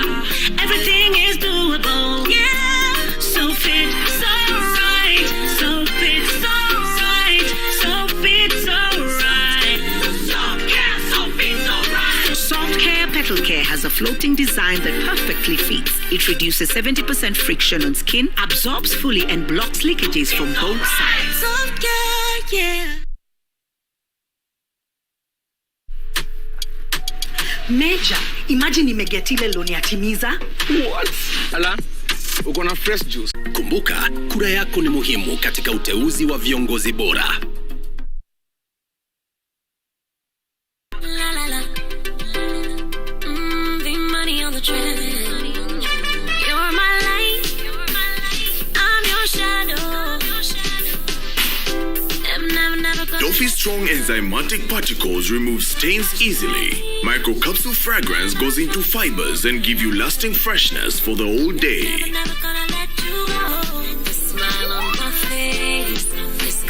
Doffy, colorful day, wonderful scent.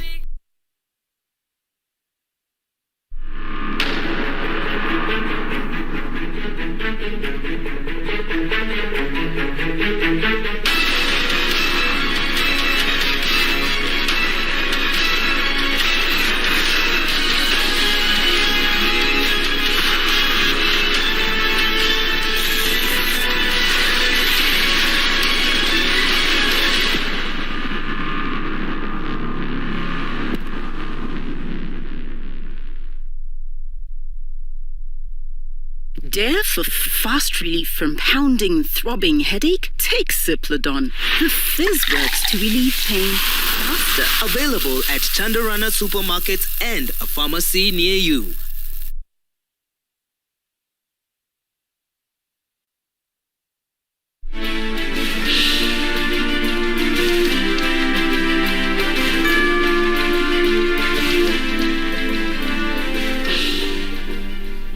Welcome back to Kenya's Choice 2022. Still with us in studio, our guest, Franklin Mukwanja, Executive Director for CMD Kenya, and Kabando Wakabando, former MP for Mukurweini. Thank you, gentlemen, for staying with us.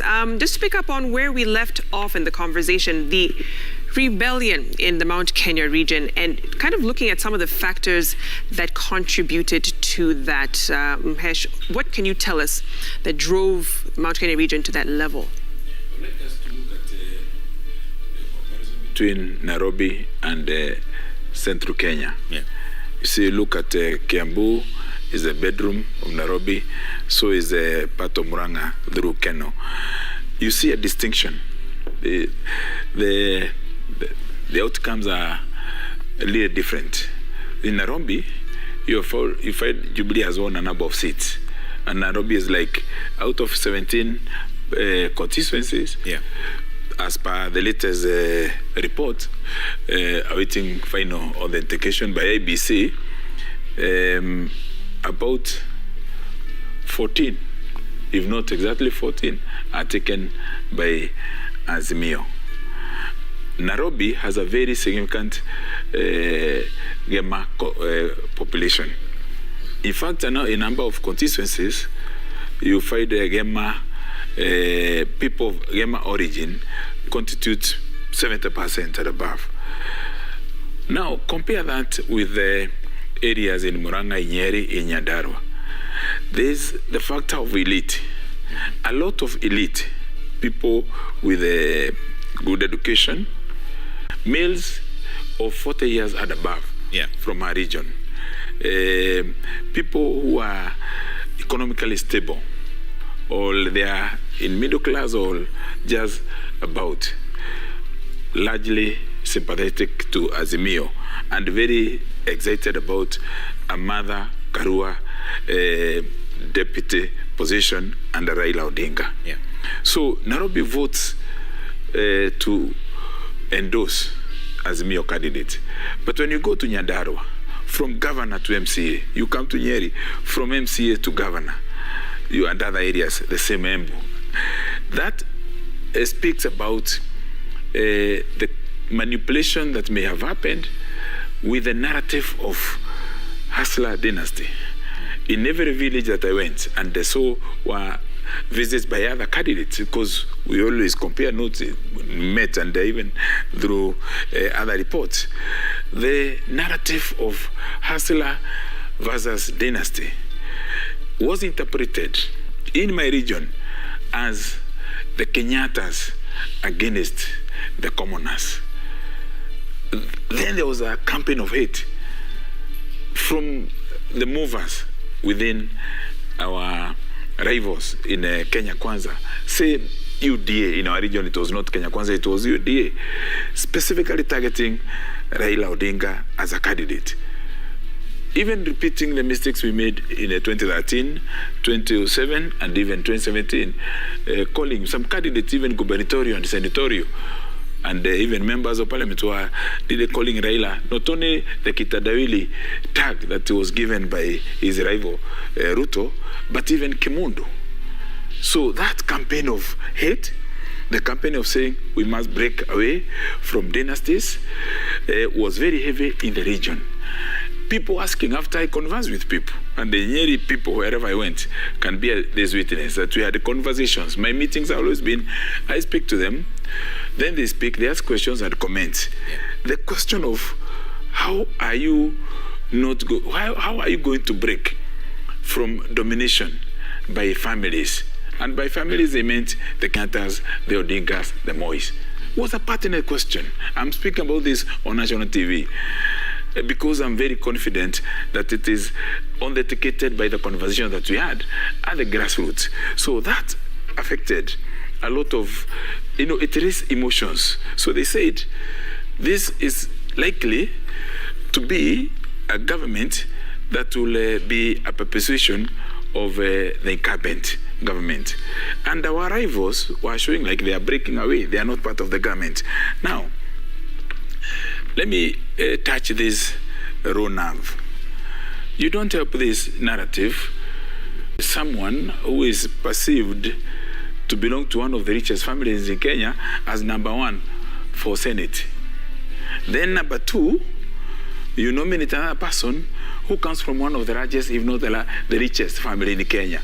It aggravated the situation for us on the ground, and even put us in a lot of difficulty in selling the candidature of Martha Karua, because they said, well, she's there, is she going to be? Yet we know, they don't go there very personally, that she is her own person, she is of integrity, she is qualified, she's a reformist.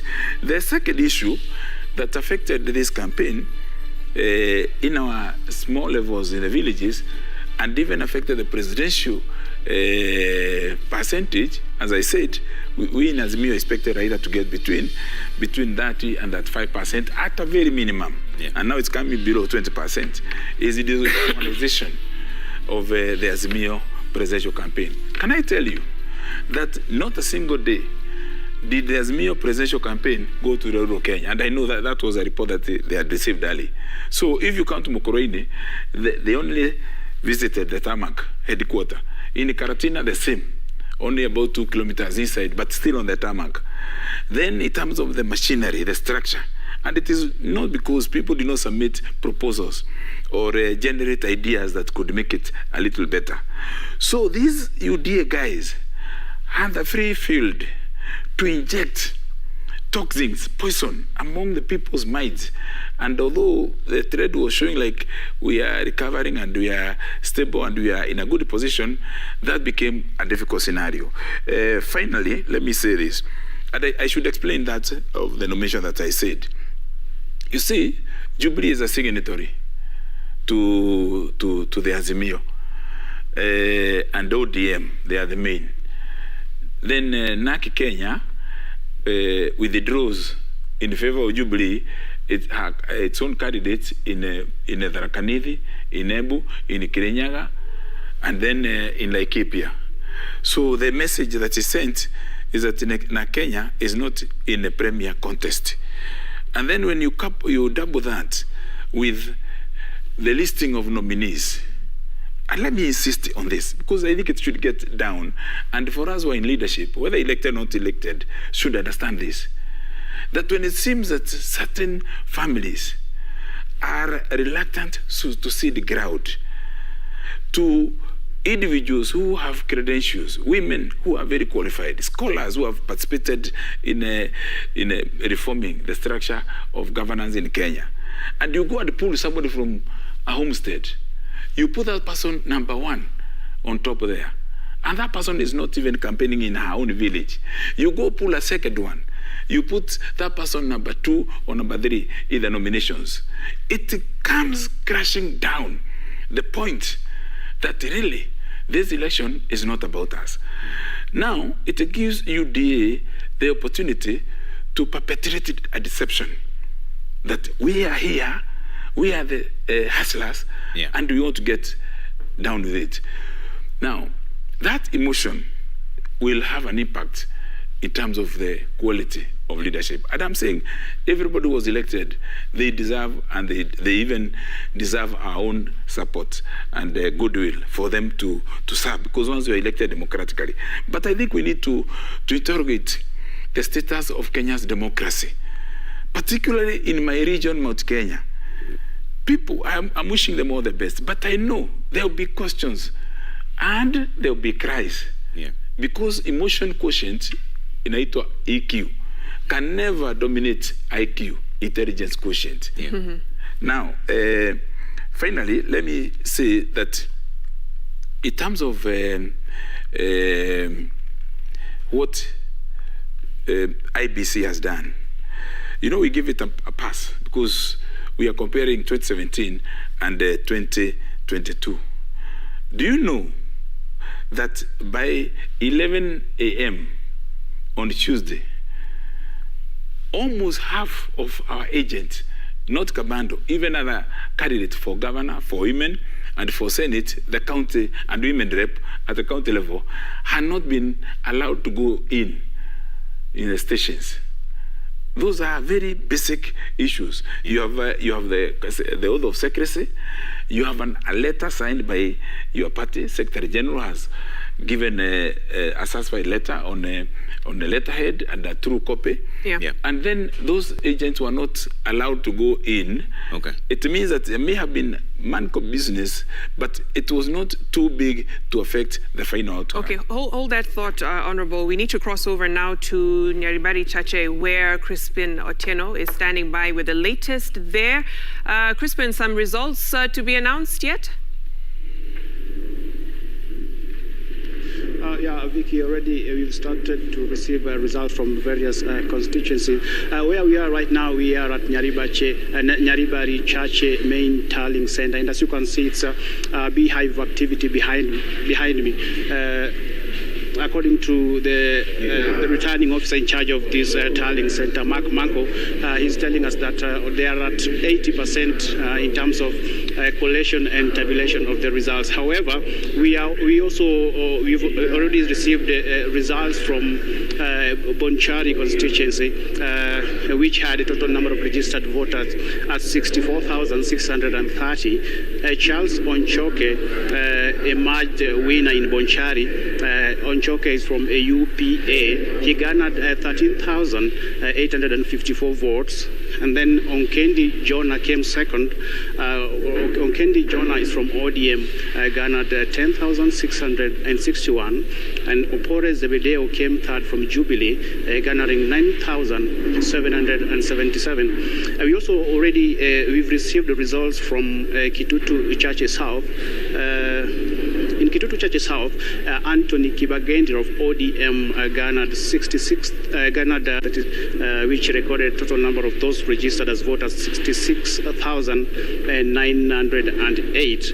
Andrew Maubi of Wiper came second in Kitutu Chache South, with garnering 10,328 votes, and Eric Abuga from UPA came third in that particular constituency. We also received, we've already received the results from Kitutu Chache North, where Japheth Nyakundi of UDA garnered, or rather emerged the winner after scoring, or rather after he won votes.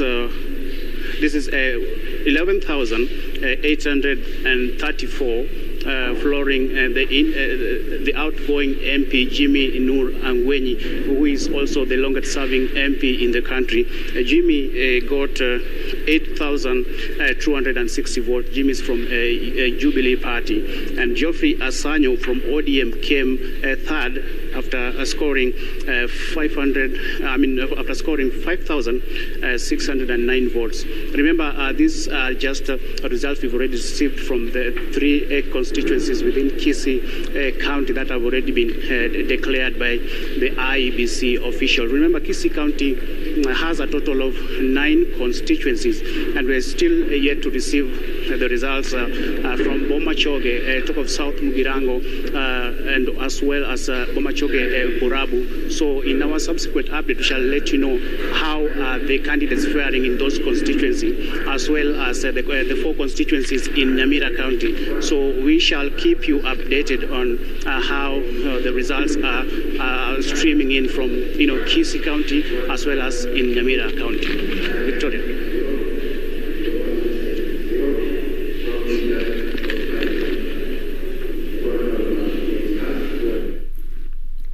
All right, thanks, Crispin. Crispin there speaking to us from Nyaribari Chache with the numbers. Now let's show you what the polls are looking like. There are many different people who've been elected, member of parliaments elect. We just want to bring that on your screen and run you through them really quick right behind us here. Show you what's happening. Charles Onchoke, UPA elected member of parliament for Bonchari.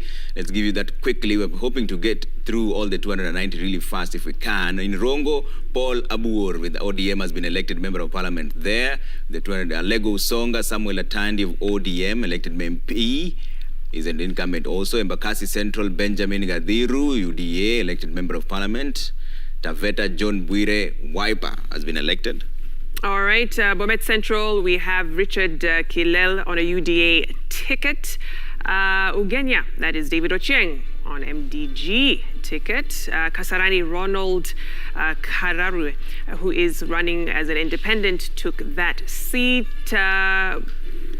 Jack Wamboka, DAPK, and in Bumula, elected member of parliament. In Bondo, there's Gideon Ochanda under ODM. Saku, there's Dido Raso, the UDA elected member of parliament there. Kitutu Masaba, Cliff Gisairo, under ODM elected member of parliament there. West Mugirango, Stephen Mogaka under Jubilee is a member of parliament elect. North Mugirango, Joash Nyamoko under UDA elected member of parliament there. Kitutu Chache North, Japheth Mokaya under UDA. elected member of parliament. Kitutu Chache South, Anthony Kibagendi under ODM is a member of parliament there. Mwen Joses Lelmengit under UDA, that's a member, he's been elected member of parliament there and seating the incumbent. Kitui Central, Dr. Makali Mulu under Wiper, that's a member of parliament elect. Nambale, there's Geoffrey Mulanya, an independent ticket. And Muhoroni, there's Joseph Koyo under ODM, incumbent. Teso North, Oku Kaunya under ODM. Narok North, Agnes Pareo under Jubilee. And Kuresoi South, Joseph Tutonui under UDA. Kibra, there's Peter Orero under ODM. Ongondo Were of ODM elected in Kasipo.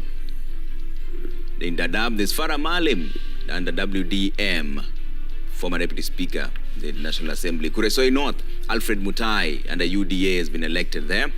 Sirisia, Koi John Waluke under Jubilee. Chuka Igamba Ngombe, Patrick Munene under UDA. Matungulu, there's Stephen Mutinda Mule, WDM, is incumbent, re-elected. Kangundo, Fabian Chule Muli under GDDP, elected there. And Kimilili, Didmas Baraza under UDA, yet to take his ticket, is wanted by the police. Lurambi, Titus Amala, ODM, elected there. In Molo, Francis Kuria Kimani, UDA, incumbent, he's also been re-elected. Chepalungu, Victor Koech, CCM, trying to give you as many of them as we can. Machakos Town, Caleb Mutiso Mule under WDM, elected there. Konoin, Brighton, Leonard Yagon under UDA. Narok East, Aramat Lemaken under UDA.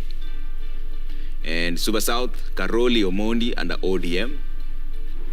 Eldama Ravine, we have Musa Sirma under UDA. And that's Webuye East, Martin Wanyonyi under Ford Kenya. John Chikati Ford Kenya in Tongaren. Seme is James Nyikal under ODM, the incumbent, maintains his seat. Kisumu Central, Joshua Oron under ODM. Ndia, there's George Karaoke under UDA. Ndewa, Martin Peters Owino under ODM. Odhaya, we have Wambugu Wanaina under UDA. Mkurueni, we have John Kagushia under UDA. Moiben Phyllis Barto under UDA as well. Suba North, incumbent Millie Odhiambo, ODM, maintains a seat. All right, we have Budalangi, MP-elect Raphael Wanjala on an ODM ticket. Tinderet MP Julius Meli on a UDA ticket. Baringo South, Charles Kamuren on a UDA ticket as well. Aldai MP-elect Marianne Kitany on a UDA ticket. Bomet East, MP-elect Richard Yegon on a UDA ticket as well. And Ugunja, MP-elect Opio Wandai on a ODM ticket. All right. Show you the numbers that's coming through. I just want to go there to the screen and see if we can do a bit of an analysis there on the numbers that we have so far based on our tallying here, the Royal Media Services. Now, this was a challenge posed by the IBC. You can see the tally going on right now as we stand. Is Raila Odinga at 49.4948% at 6,452,315 votes counted so far. William Ruto at 6,404,636, 49.12% of the votes tallied so far by Royal Media Services Tallying Center. George Wajackoyah, 56,619, that's 0.43%. So let me explain these figures and how they work. I've started with the IBC website, all right? When you log in there, forms.ibc.or.ke, you'll find 34A. Click on that. You will see how many they've received so far. Up until now, they've received 46,168 out of the 46,229. That means they have 60 to go, all right? 60 forms to go so that they get to the 46,229, which is the number of polling stations. Now, out of the number that they have already gotten, Citizen TV has tallied 43,451. All right? That means we only have 2,710 to be complete with the number that IEBC has received. All right? To make this very clear, IEBC ultimately are the ones who will announce the results. The National Returning Officer, Wafula Chebukati, is the person who will announce the results. But out of the tally that we've done, 43,451, we have about 2,710 to get to all the Form 34As that IEBC has received on their website, and you can verify this as well. And these are the numbers that we are showing you right now. So we can break this down and show you different counties, how they look like in terms of the numbers that came through. And I'll pick randomly here just to show you how the counties are looking like in terms of the numbers that we've sampled so far, right? We still have about 2,710 to go. IEBC has 68 more to go. So it means in total, we have about 2,778 to complete our tally. But IEBC are the ones who will ultimately decide. So this Marsabit County, this is based on the numbers that we've tallied so far. This is how it's looking like. William Ruto got 46,334. That's 50.47%. Raila Odinga got 44,728. That's 48.72%. Let's pick randomly and show you what happens in a different county. Let's cross over maybe to Narok County. Raila Odinga maintained 130,000, 52.87%. Ruto got 114,329, 46.46%. Let's cross over to Homa Bay and see how it's looking like. Homa Bay County, Raila Odinga, 395,266, 98.37%. 3,755 for William Ruto there. Let's see what else is going on. Kisumu County, so far, based on the numbers we've counted, 96%, 416,097 for Raila Odinga. For William Ruto, it's 9,885. That's 2.30%. Let's come to the central region and pick Nyeri, for example, and see how it's looking like. William Ruto at 82%. That's 247,828. Raila Odinga at 47,104. That's about 15%. All right, it's Narok. We've already seen how Narok is looking like. Let's take you to Kitui County. Raila Odinga 222,522, 70.97%.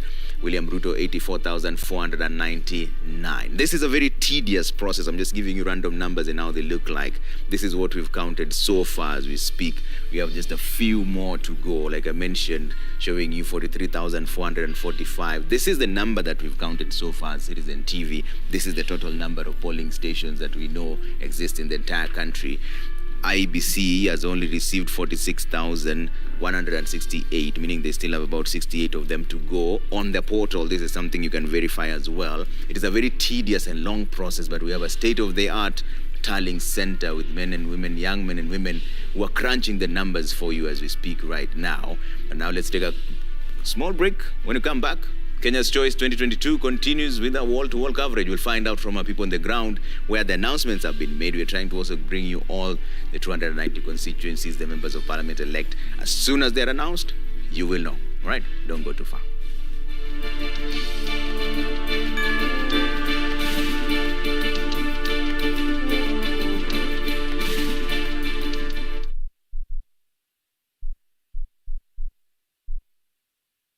Shabiki Jackpot Mbao wiki hii. Cheza mechi hizi ili ushinde 21,029,102 shillings. Shabiki Jackpot Mbao, the easiest jackpot in Kenya. Strictly not for persons under the age of 18. Betting can be addictive. Play responsibly. Shabiki.com is authorized and regulated by the BCLB. License number 416.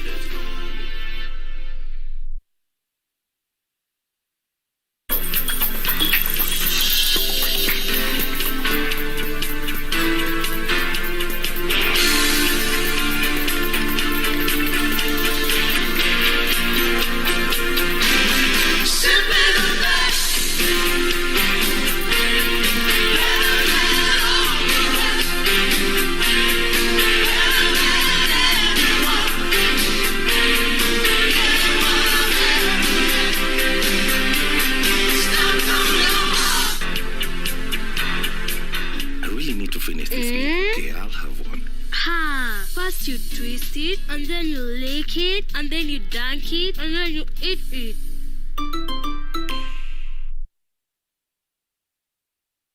Dare for fast relief from headache, muscle, and joint pain? Take Cipladon. The fizz works to relieve pain faster. Available at Chandarana supermarkets and a pharmacy near you. Shabiki.com is all about jackpots, live games, casino, virtual games, weekly promotions, bet builder, bet share, and 24/7 customer service. It's all about football, basketball, tennis, cricket, motorsport, and so much more. It's all about the big wins, the big moments, and the big bonuses. Shabiki.com is all about you, the fun. Kuwa Shabiki. Play now. Strictly not for persons under the age of 18. Betting can be addictive. Shabiki.com is authorized and regulated by the BCLB. License number 416. Nice and Lovely imetunza ngozi yetu for over 25 years. Sasa inatujali with the best of her. Jelly! Na the best of her. Cream! Sawa! Gundua Jelly in Cream ya kwanza duniani kutoka Nice and Lovely. Nyepesi kama cream na inalinda kama jelly. Nice and Lovely Jelly in Cream leaves no grease. Jaribu the best of her. Na the best of her. Cream!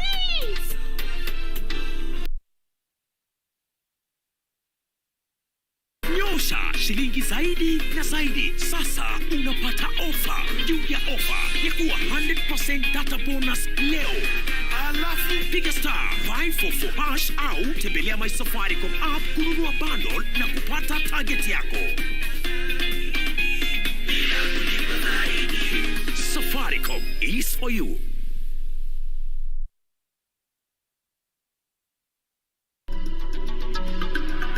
Did you know that brachytherapy is one of the most successful forms of radiation treatment against prostate cancer? The Nairobi Hospital is a center of renal excellence, providing cutting-edge technology through more than 10 dialysis machines. As a patient, you are certain to get quality medicine at the best possible prices at our fully stocked pharmacies.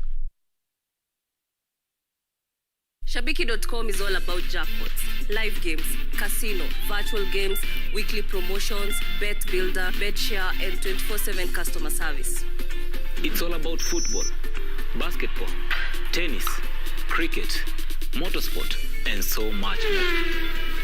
It's all about the big wins, the big moments, and the big bonuses. Shabiki.com is all about you, the fun. Kuwa Shabiki.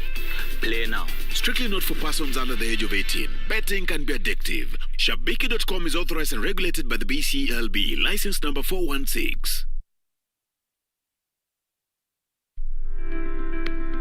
High-quality detergents are designed to clean clothes even better from deep down at the fiber level. Toffee Strong enzymatic particles remove stains easily. Microcapsule fragrance goes into fibers and give you lasting freshness for the whole day. Colorful day, wonderful scent. Sasa, mimi ni Zuri kutoka Safaricom na niko hapa kukuchanua. Kaa macho. Safaricom hupiga kutoka 0722 000 000 pekee. Ukipigiwa na namba nyingine, usipeane maelezo yako ya kibinafsi. Tuma namba ya mkora kwa 333 ili Safaricom ichukue hatua. Jichanue and take control.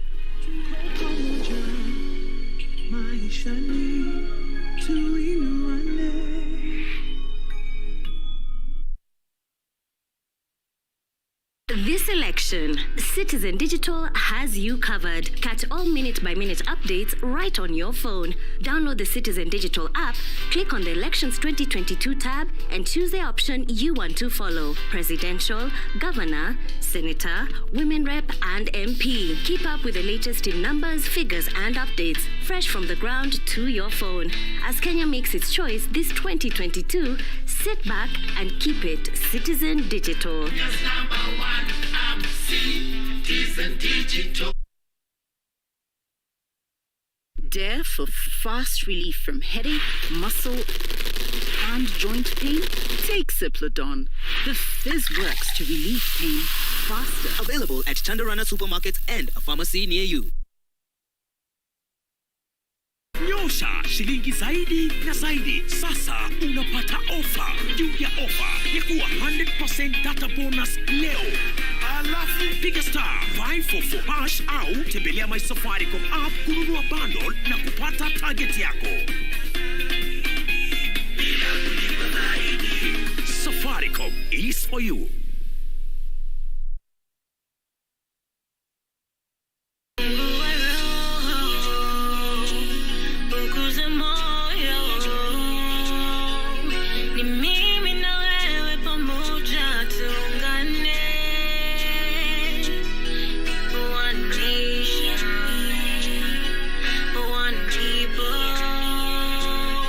Hamjambo wa Kenya, jina langu ni Vanessa Gwandaru. Ukitaka wimbo huu kama sikiza tune yako, bonyeza *811*344#. Kumbuka, sikiza na Citizen ni nyumbani kwa wasanii wote.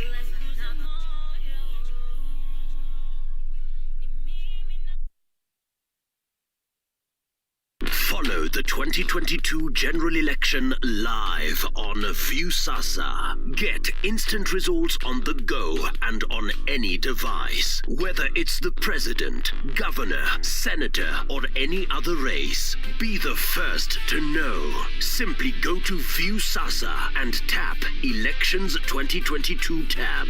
Live results straight to your phone with Viusasa. This election, Citizen Digital has you covered. Catch all minute-by-minute updates right on your phone. Download the Citizen Digital app, click on the Elections 2022 tab, and choose the option you want to follow. Presidential, governor, senator, women rep, and MP. Keep up with the latest in numbers, figures, and updates, fresh from the ground to your phone. As Kenya makes its choice this 2022, sit back and keep it Citizen Digital. Citizen Digital.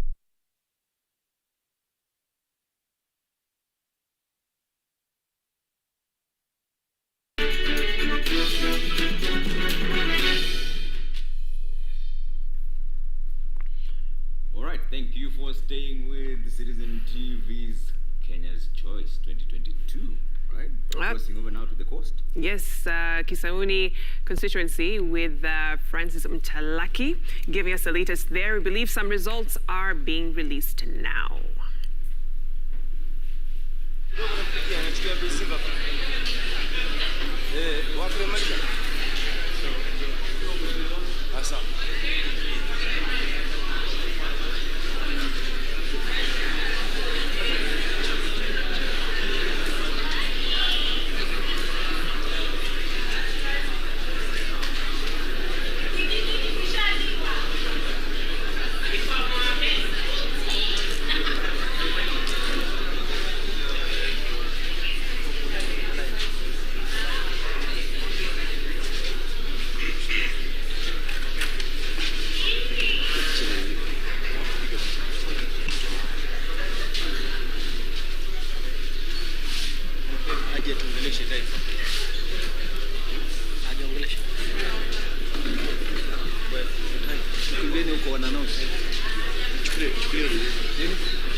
Yes.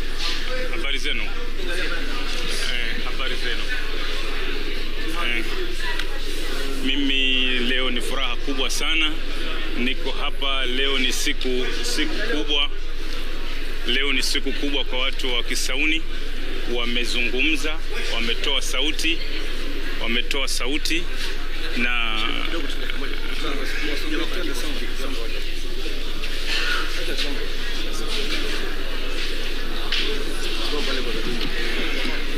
Are you ready? Are you ready?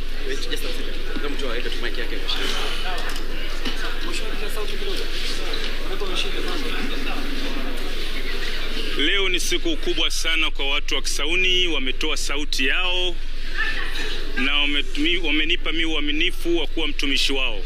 Nashukuru Mungu mwingi wa rehema aliyoniwezesha kufika mpaka siku ya leo. Nashukuru ndugu na familia yangu imesimama na mimi wakati wa kampeni. Na washukuru watu wa Kisauni kwa kufanya maamuzi ya busara wa kunichagua kuwa mtumishi wao, na washukuru vile vile wamedumisha amani wakati wa kampeni na baada ya kampeni, na bado ninawahimiza kwamba katika sehemu zote Kisauni imeongoza kwa amani iliyokuwekwa wakati wa uchaguzi huu. Na nimeshukuru sana ndugu watu wa IEBC kwa kufanya uchaguzi wa huru na haki, na washukuru. Tumeanza nao mbali mpaka mahali tumefikia hapa, na washukuru sana. Mungu awabariki. Asante. Mheshimiwa. Asante.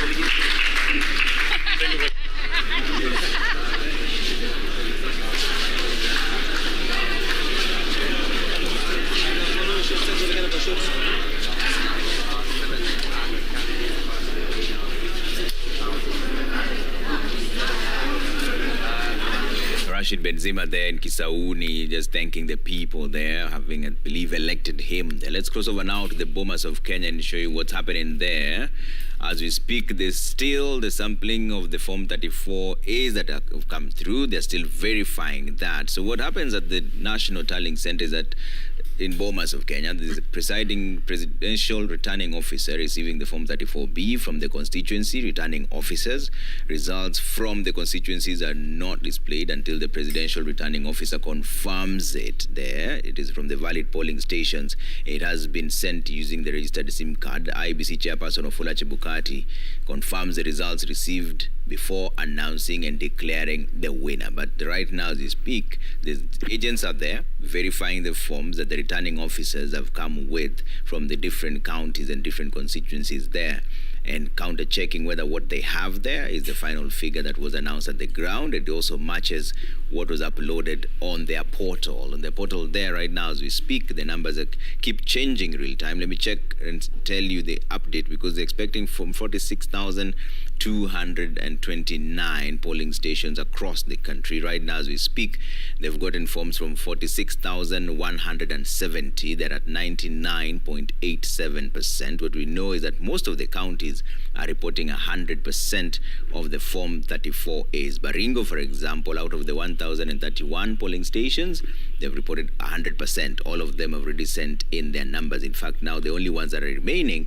is Garissa. For example, Garissa has 559 polling stations, but so far only 556 have sent in the Form 34As, meaning they still have about 4 more to go, about 3 more to go actually, and that is Garissa. Then cross over to Kakamega.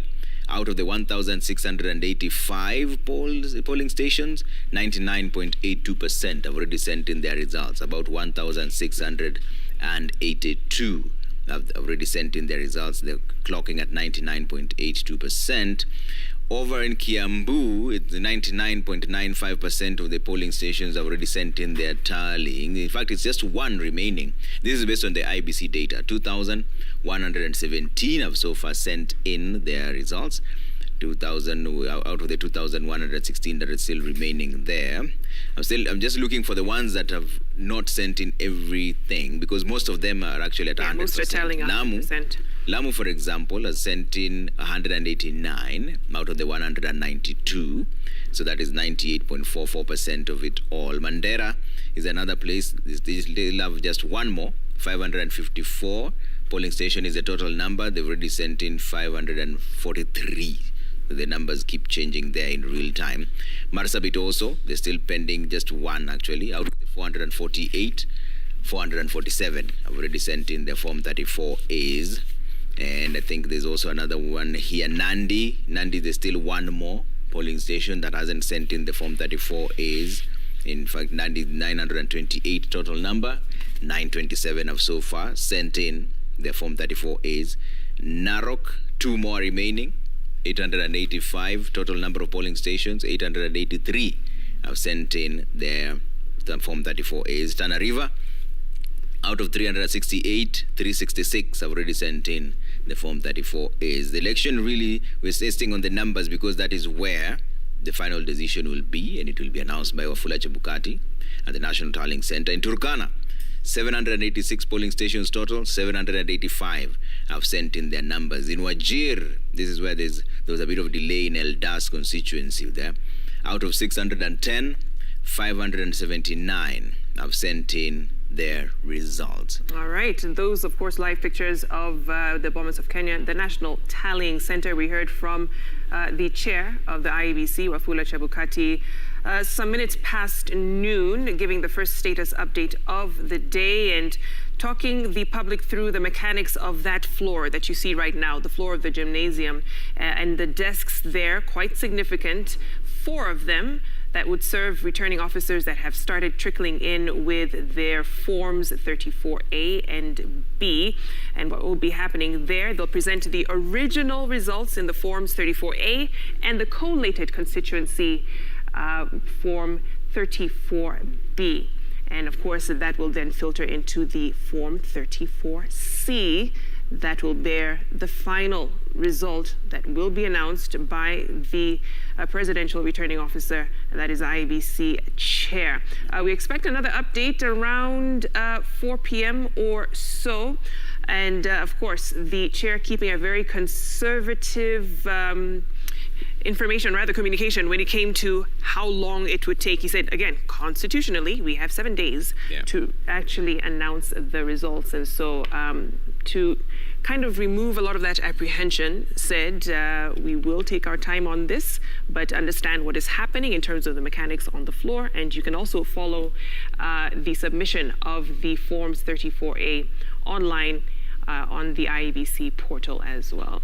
Yeah, and he was a bit cautious to explain why the numbers that you're seeing on your screen are different from every polling station. He said that from every media house, he said that they're picking the Form 34As at random in different places, so the numbers cannot match. But they remember there are 46,229 of them, so the numbers keep changing in real time. It's almost impossible to match up the same numbers across board, but hopefully at the end of it all, the numbers will tally across the media houses. Let me run you through what has been going on through the day today as we still wait for IBC's Chebukati to speak to the media. That's in the next hour or so.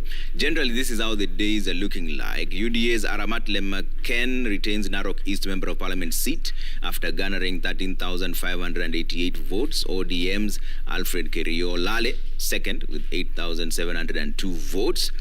Wipers Caleb Mule beats Victor Munyaka of UDA in Machakos Town parliamentary race. I'm just giving you an update of what's going on there. Caleb Mule of Maendeleo Chap Party has won Machakos Town Member of Parliament seat after garnering 47,596 votes, beating UDA's Victor Munyaka, who got 20,000 votes. Molo Member of Parliament Francis Kimani of UDA retains his seat after garnering 34,055 votes. Jubilee's Zakayo Gishuki comes second with 9,888. And also we have Karoli Omondi of ODM was clinched the Suba South Member of Parliament seat with 25,036 votes, beating independent candidate Stephen Sangira, who got 13,238 votes. Brighton Yagon of UDA won Konoin Member of Parliament seat after garnering 43,015 votes. Independent candidate Sami Koech comes in second with 14,425 votes. Titus Hamala of ODM party won Lurambi Member of Parliament seat after garnering 32,309 votes. NRA party candidate Timothy Vikira comes in second with 9,342 votes. Lawyer Otiende Amolo retains Rarieda parliamentary seat after garnering 37,676 votes, beating Neto Adola of UDM, who garnered 23,266 votes. And also Martha Wangari of UDA declared winner of the Gilgil parliamentary seat after garnering 35,363 votes for a second term, beating ex-member of parliament Wadenge Nderito of Jubilee, who garnered 19,764. David Ochieng of MDG retained his Ugenya parliamentary seat after garnering 25,520 votes against his ODM opponent Daniel Odhiambo, who got 22,828. SportPesa CEO Ronald Karauri, independent candidate, elected Kasarani Member of Parliament after garnering 32,406 votes, beating incumbent Member of Parliament Masiga Kuya of Jubilee with 24,790 votes. Budalangi Member of Parliament Raphael Wanjala of ODM retained his seat after garnering 15,722 votes, followed by Maloba Alfred of UDA with 14,146 votes. John Bwire Okano, Wiper, declared Taveta parliamentary seat winner, with 18,742 votes after beating incumbent Member of Parliament Naomi Shaban of Jubilee, who garnered 7,772. Gabriel Kagombe of UDA declared a winner of Gatundu South parliamentary seat after garnering 17,825 votes, followed by Kungu Kibati, independent, with 15,470 votes. Now, EAC election observer missions led by ex-Tanzanian President the fourth, Jakaya Kikwete, says Tuesday's polls were credible despite misinformation on social media and recommends better communication by the IEBC. So let me run you through some of the things that His Excellency Jakaya Kikwete mentioned earlier on. He said that there was an observation that independent candidate agents increased, something that he attributed to having happened during the primaries, where there were many people who felt disenfranchised and then decided to go independent. The other thing that he also mentioned, that for most of it, all the protocols for opening and closing were observed, and in some of the places where there was delays, they were extended. In other places, there was, of course, complaints that the extension was not good enough. Party agents, he says, were placed too far from the officials verifying the authenticity of the voters, and they recommend that they should be closer to see what really happens there. Something that we don't see happening a lot, and His Excellency Jakaya Kikwete mentioned it earlier on, is that the security officials were professional this time around, because he even commended them under the leadership of Hilary Mutyambai, who's the Inspector General. He said that the security officials have not had some kind of an incident from all the polling stations that they visited, commending them for having maintained the professionalism through this process. The mission also noted with concern that young people did not participate effectively as primary participants. They say the young people are the future, but somehow they felt disenfranchised. This is a rundown of what the East African Community Election Observation Mission had to say, led by His Excellency Jakaya Mrisho Kikwete, former Tanzanian president and the fourth president of the TZ. But he said in general that the mission was satisfied that the polls elected their leaders freely, and they are hoping now that the subsequent actions, like what is happening right now on your screen, will be efficient, free, and credible.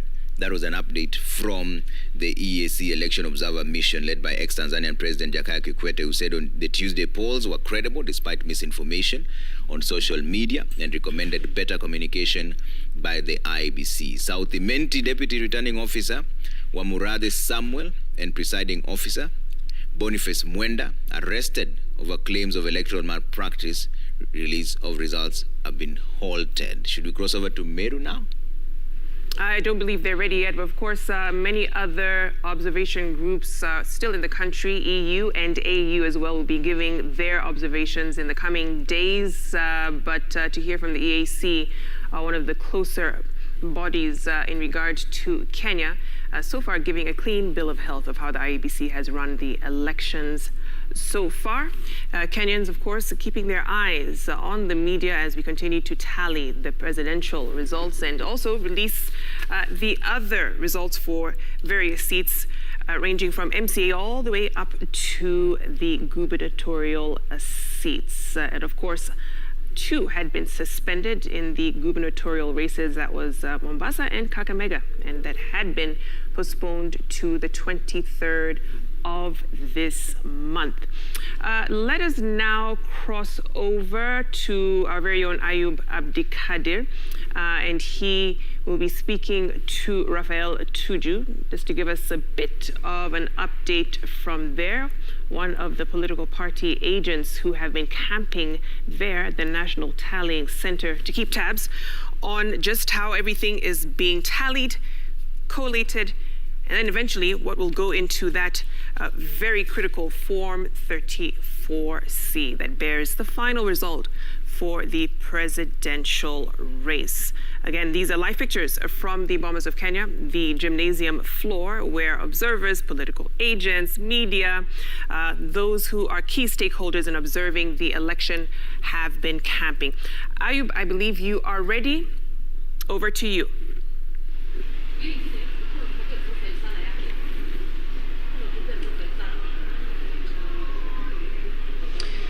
Good afternoon. You're watching Citizen Television, and this is Kenya's Choice 2022. We are coming to you live from the Bomas of Kenya, where the IEBC is domiciled, and a 72-hour list activity here at the Bomas of Kenya, the National Tallying Center, where chiefly the major events are at the moment happening, including the arriving of the returning officers and the verification of the physical Form 34As and those that have been electronically transmitted by the returning officers across the country. So far, nearly the 100%, as the IEBC projected on their screens at the National Tallying Center here at the Bomas of Kenya, and we are expecting the commencement of the presidential election tallying and the collation of the results as the returning officers come here at the Bomas of Kenya.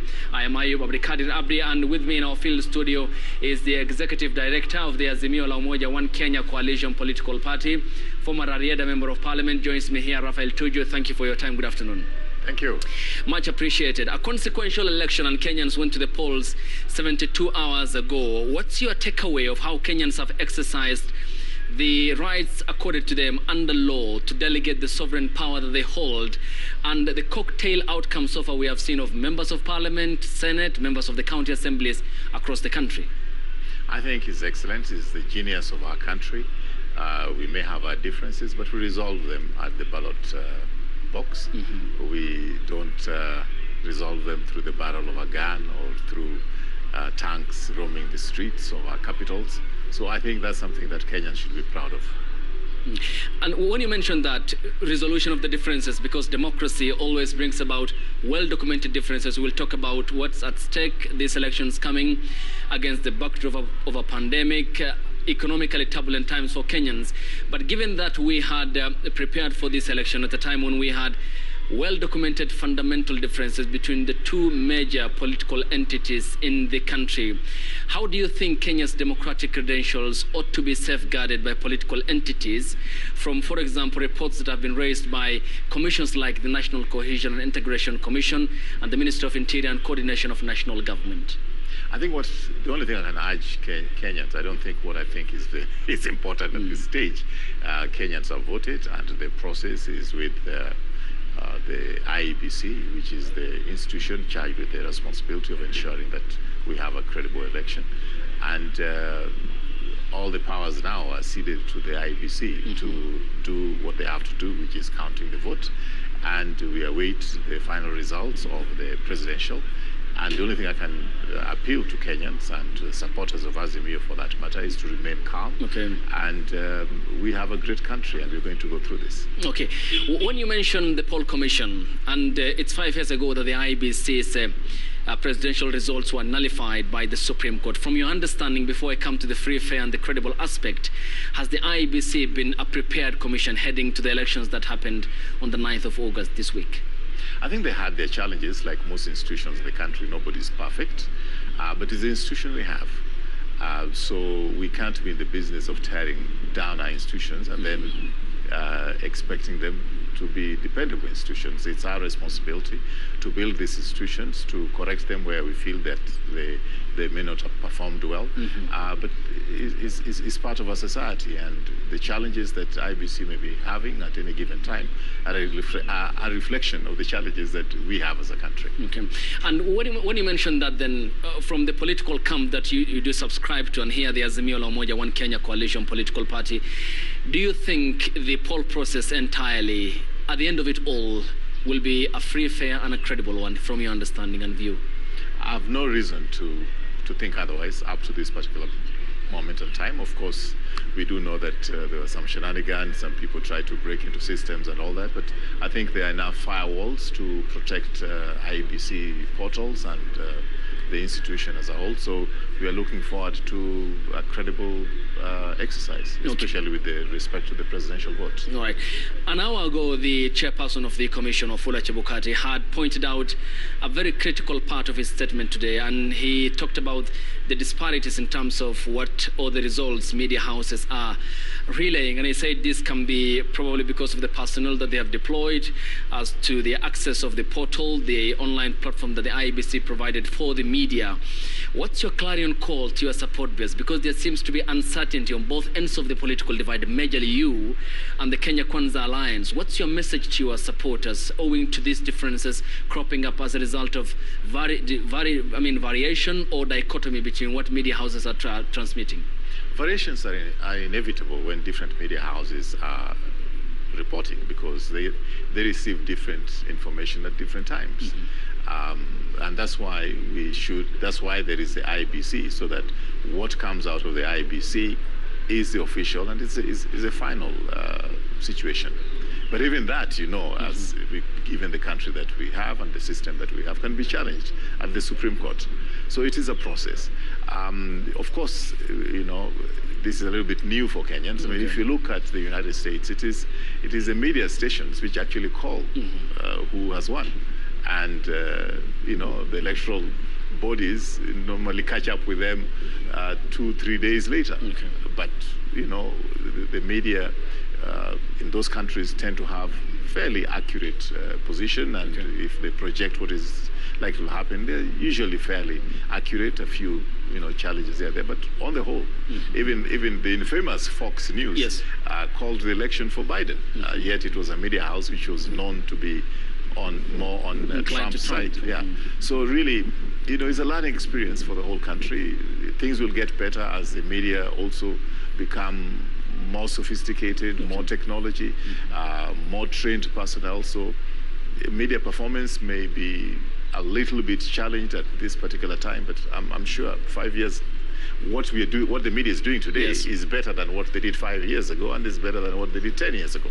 So we are all going through a learning curve as far as I'm concerned. Okay, you mentioned the media and a key stakeholder that the IEBC alluded to, but as a political party, did you establish your own tallying center or a tallying process to counter-check with the IEBC, to be clear? Yes, that's normal. I think not only we did, but I think our opponents also did. And we have various levels of ensuring that we have backup. If our systems fail, then we have a backup system and another backup system. So that's normal in any serious campaign. And we have seen tweets made or online social media dissemination of the same by both representation. I'll come to the Kenya Kwanza side, but I have seen, for example, the Secretary General of the ODM party, Edwin Sifuna, exuding confidence of a win in the presidential contest. We have also seen on the other end, the Kenya Kwanza Alliance representatives also exuding the same. I mean, this seems to be bringing about a confusion on both sides of the political divide. Yes, there is the access to the portal and the downloading of the forms, telling viewers, and the IEBC bearing the responsibility to declare the official results then. But coming at a time when we are a country that is number one political, two is, because of the politically tense time that we have witnessed, is this not in one way or the other, does it not weaken our fabric politically as a society and creating unnecessary tension in your view? I would advise anybody who is looking too much into the social media, unless they feel like going to the toilet several times, they should stop it. Because social media is social media. And certain statements have been attributed to me in the social media. They use my picture, but it is a parody account. Now, talking about the poll preparedness, because you look at the periodic instances where the IEBC here, the Bomas of Kenya, had issued press statements, and we have seen the Commission confirming the failure of nearly 200 KIMS kits across the country. And this is minus the 46,292 deployed across polling stations in the country. And then there comes the debate on the manual voter register that you as a political coalition, political party, had insisted must be used as a complementary mechanism in the event that fails. And to deliver credible poll going forward, then how important is it the poll process is secure? One that it's not only digital, but that digital process ought to be helpful in the delivery of the credible poll that the Kenyans people want. Well, there's a little bit of a misunderstanding of terms here. Our electoral system, our voting system is manual. We do it by hand. You actually do a tick or a cross. That's manual voting. when you're talking about the electronic aspect of it, it is the identification process and it is the transmission process, which are electronic. But according to the Supreme Court ruling in 2017, and that's why we're going through what we're going through, the verification process here, even that has to be manual. We can do the transmissions electronically, but it has to be verified by the physical Form 34A, you know, as far as, you know, the law is concerned. So the electronic system is a way of making things convenient. Okay. But the backup, which is a manual system, is what must be in place in order to adhere to requirements of the constitution of this country. If you don't have the manual, you know, backup system, no Kenyan who has a right to vote because they've registered to vote can be denied voting because the electronic system has failed. And let me tell you, I think our position as Azimio was a very well informed, and we have been, you know, we have been vindicated, because I think the deputy, you know, the running mate of Kenya Kwanza would not have been able to vote if the complementary system was not there, because the electronic system failed with respect to him. Even the best car, even a Rolls-Royce, still has a spare wheel in the boot. Okay, so therefore it's important to have a backup system, a manual system in your view? A backup system. Okay. One final question. On Wednesday, It's not just my view, I've just told you. Okay. Even the best car, a Rolls-Royce, a Mercedes, whatever, they have a spare wheel. All right. They don't have, because you can get a puncture. Okay. Technology can fail. It doesn't matter how sophisticated it is. There must be some redundancy provisions. All right. Just a day after voting, the commission said that 6 million Kenyans voted, about 30.65%. Yesterday on Wednesday, 65.65%. That's about 14 million Kenyans who have voted. What would you attribute, as of yesterday, that number to, as to why Kenyans have not managed to come out in large numbers of the 100% to take part in the electoral process? You don't expect 100% turnout, or even 90% is very rare. You don't expect very, very high turnout in voting all over the world unless it's compulsory. In countries where it is compulsory, they normally tend to get 80%, even 90%. Where voting is not compulsory, unless of course it's a communist country sometimes back when they would say 100% of the people have voted, but there's nowhere in the world where you get 100%. There's nowhere very few places in the world where you get over 90% having voted. And so I think, as far as I'm concerned, you know, the turn-up is within the average that you can find in other democracies. Okay. Even in the United States, I mean, the last elections, I mean, you know, it was just, it didn't even reach 60%, if my memory serves me well. Okay, then what do you attribute, because you are a member of this political establishment in the country, and many Kenyans hold you in low esteem, underperformance ever since multipartyism, and the failure by the political class to prioritize issues of importance to the Kenyan people, no longer feeling the value of the shilling in their pocket. Could this be a necessitating factor in your view? Well, it's a combination of factors, really. You can call it a conspiracy of factors. But, you know, if I start that discussion, I'll just be speculating.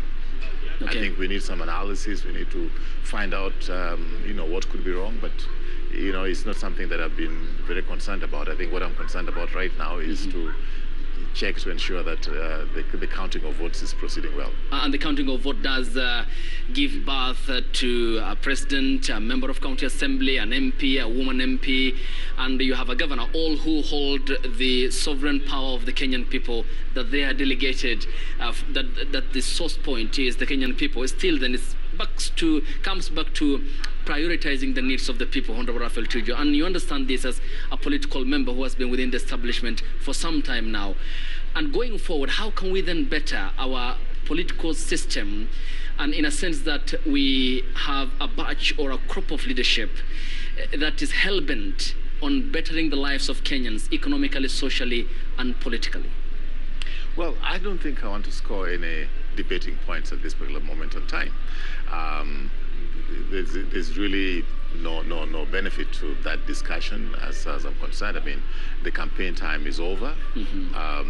You know, there are politicians who have made themselves personally very rich by being in politics for that long. I mean, that is something that, you know, I can say without any risk of contradiction. But there's no point, you know, cutting on with that discussion, because I think right now what is most important is to ask Kenyans who have voted to remain calm. Let's give IBC the opportunity to do the counting that they must do, and you know, let's wait for the results when they'll be announced. Okay. And talking about the IBC, which is domiciled here at the Bomas of Kenya, earlier on we had President Jakaya Kikwete, who issued a presser, and he was in the company of the European Union observers, the African Union, and other stakeholders who are concerned about the poll process in Kenya, and they are key players to Kenya in terms of emboldening our democracy. And they pointed out, for example, issues in regards to the young people who they said the destiny of the country is in their hands. They talked about some 1, 2, 3 measures that the IEBC needs to adopt to proper the electoral process in 2027 and maybe before the poll process in 5 years' time. From your understanding, I'm sure you're not privy to that report comprehensively, of course, subject to issuance to the poll commission, but just a brief of what they said. But how can we better our electoral system? We are not where we were in 2007. We are an independent commission now, and the IEBC has corrected some of the outlined measures by the Supreme Court in 2017. Now, going forward to 2027 and beyond, how can we better our electoral system and credibly give that process the trust that Kenyans need? I think there are lessons to be learned. As you say, there are lessons to be learned from 2007 to 2013, 2017. 2022, there will be some lessons to learn. And the truth and rule of life is that you keep on improving and keep on building on the successes and dealing with the challenges that you saw in the past. Okay. Honorable Raphael Tuju, thank you for your time. Brief, but making sense of what's happening here. Your time is all appreciated. And thank you for coming on to our field studio here at the Bomas of Kenya. He's the Executive Director of the Azimio la Umoja One Kenya Coalition political party and served formerly as the Rarieda Member of Parliament and in President Uhuru Kenyatta's cabinet. And this is a live coverage coming to you from our field studio here at the Bomas of Kenya, where the National Tallying Center of the IEBC is situated, and waiting for the next update from the poll commission as to what's happening. So far, nearly there, the 100% of the electronically transmitted Form 34As in the IEBC portal, and the returning officers will be here physically to come with the Form 34As to be counter-checked, verified by the representatives of all the 4 presidential candidates cleared by the poll commission, and in the company of the IEBC, then hand that over to the poll commission's chairperson, who is the national returning officer for the